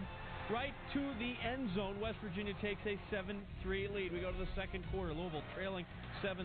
They had a pair of field goals here. They're going to reach the end zone. Harry Douglas. Harry's going to reach the end zone. Harry's going to tackle himself. Oh, the turf monster got him. Might have had 6. The drive continues. Anthony Allen bounces left. Look at Big 42. He's in for 6. Cardinals take a 13-7 lead at the half. It was 16-14. Exciting, close contest here on ESPN. Opening drive of the second half for the Mighty Mounts. Slaton Off he goes. But he fumbles. Louisville recovers, so we have a change of possession. Minute 6 into this thing. Second play of the Cardinal drive. Brohm to Jimmy Riley. He's got it. Now he doesn't have it. Now West Virginia has it. Wild start to the half. Turnover per turnover. Next play from scrimmage. Slaton got it. Oh, he puts it on the turf as well. Down it goes. Malik Jackson picks it up. Off he goes. Touchdown. Louisville back on top, 23-14. 3 fumbles in the first 4 plays of the second half. They must have them extra slippery footballs over there. Slaton injured left hand. Keep an eye on that for you. West Virginia punting. Trent Guy. Couple of nice blocks. And look at that guy go. Oh, a crusher there. There will be. Oh, you saw the yellow flag. Infraction against the team in the white jerseys. That's declined. Louisville adds to its lead, 30-14. Later in the third, same score. White. Off he goes. Touchdown there. West Virginia cuts the lead to 30-21. We're just going to keep scoring. Sports Center to follow. First play of the fourth quarter. Brohm drops back. Little fade to Brandon Miles. Brohm, 19 of 26 for more than 350 yards through the air. Louisville, hello, 37-21. Slaton, that's it. We're holding on to it. We're testing it. We're ready to go. Get him out there. Next West Virginia drive. Slaton to carry. Runs left. Down inside the 15. Keeps possession. First down, West Virginia. Later in the drive, White. It's West Virginia. It's West Virginia, the pride of every Mountaineer. Come all you old grads, come join us young lads. We're in for a touchdown, 37-27. Failed 2-point conversion. Later in the fourth, it's 44-27 Louisville. And finally, that 8th-ranked rushing defense stiffens. They allowed 328 yards rushing. Here, Slaton loses 12, and Louisville wins it 44-27.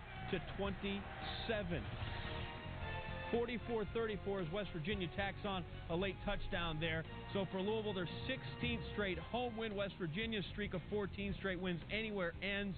And for just the second time in history, Louisville beats the Mighty Mounts 6-2 all time. Now their first win against West Virginia since 1990. Back then, it was 9-7. Back to Chris Fowler, Kirk Herbstreit, and Louisville. More on the contest from the Big East. Yeah, maybe 10,000 folks on the field of Papa John Stadium in a big mosh pit surrounding the Louisville Cardinals. They do come through in this big moment. More than 1,000 yards, these two teams combining. The skeptics might say, well, Louisville gave up a lot of yards, especially a lot of yards on the ground. 318 of West Virginia. Is this really the third best team in the country? Well, you got to remember who they're playing. I mean, they're playing a West Virginia team who came in as one of the more powerful offenses in the country. And you really look at this game and dissect it. I think West Virginia was pretty fortunate with some good defensive stands to stay in the game early. This game really could have gotten out of hand because West Virginia could not stop Brian Brohm and the Cardinals offense. I thought it was an impressive performance. The game was won at the start of the third quarter. The miscues, the turnovers, Steve Slaton going down with an injury. At that point, Louisville had control of the football game, and they really never let go of it from that point on. Mountaineer fan doesn't want to leave. Their dreams of playing in the national championship game dying on a very chilly night here in Louisville. The 14-game winning streak is snapped. Brian Brohm, he was the X factor coming in. How would the thumb hold up? Just fine, thanks. He's with Aaron Andrews. All right, Brian, we got to get your reaction here. All these fans around you screaming the biggest game in Louisville history. How does it feel? It feels great. It feels great to come out here and get a victory in front of the home fans. But now the biggest game in Louisville history is the Rutgers game coming up. It certainly is. First up, we got to start off with the thumb. Everybody questioning it coming into the game with the cold weather. How did you deal with it tonight? It did great. I was over by the heater. I had hand warmers in my hand warmer, so it was warm the whole time. No problems with it. I just need those few weeks to get it back to normal. These fans behind you chanting BCS. The guys in the booth saying with a win like this, looks like you'll move up to number 3, possibly play the winner of the Ohio State-Michigan game. What do you think about that? That's great, but we got a big one next week. Undefeated Rutgers team. I know these people want that BCS, and we're going to try to get it to them. Final Four atmosphere. How do you enjoy it? What's that? This is a Final Four atmosphere. How are you enjoying it? This is great. This is great. I love it. This is why you play football. Thanks, Brian. Aaron, thank you. Maybe it's more like a regional final.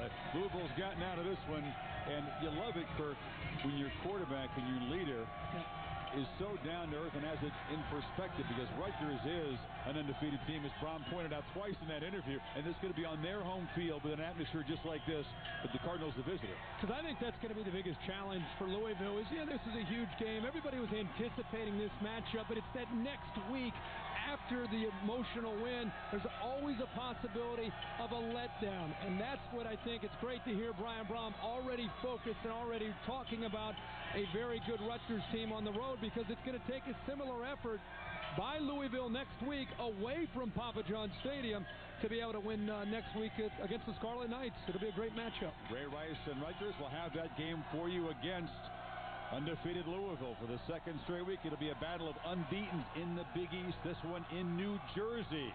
With the national title hopes again on the line for the Cardinals. Back to the studio. All right, thank you, gentlemen. This was Louisville's fifth all-time crack at a top 3 team, and the fifth time, finally, the charm. They came close in their last try 2 seasons ago against the Miami Hurricanes, but lost by 3. And again, another undefeated matchup, Rutgers, Louisville, next Thursday on ESPN 7:30. This game automatically gets on the list of all-time great Cardinal wins, right up there with the New Year's Day rolling of the Tide in 1991. Cardinals 34-7 over Alabama in the Fiesta Bowl. Brian Nagel, record 451 yards passing in that one. September 26, 2002, 26-20 overtime win over number 4 Florida State. Remnants of Tropical Storm Isidore soaked the field all game long. They go ahead and win it. September of this season, Miami Hurricanes stomped on the Cardinals logo on midfield. Louisville, they stomped on the Hurricanes over the entire field. Final there, 31-7. And, of course, tonight, Cards. What a battle of undefeateds with West Virginia. 44-34. Same point total as they had in last year's game. Mighty Mounts, 12 fewer. Hello, 8-0.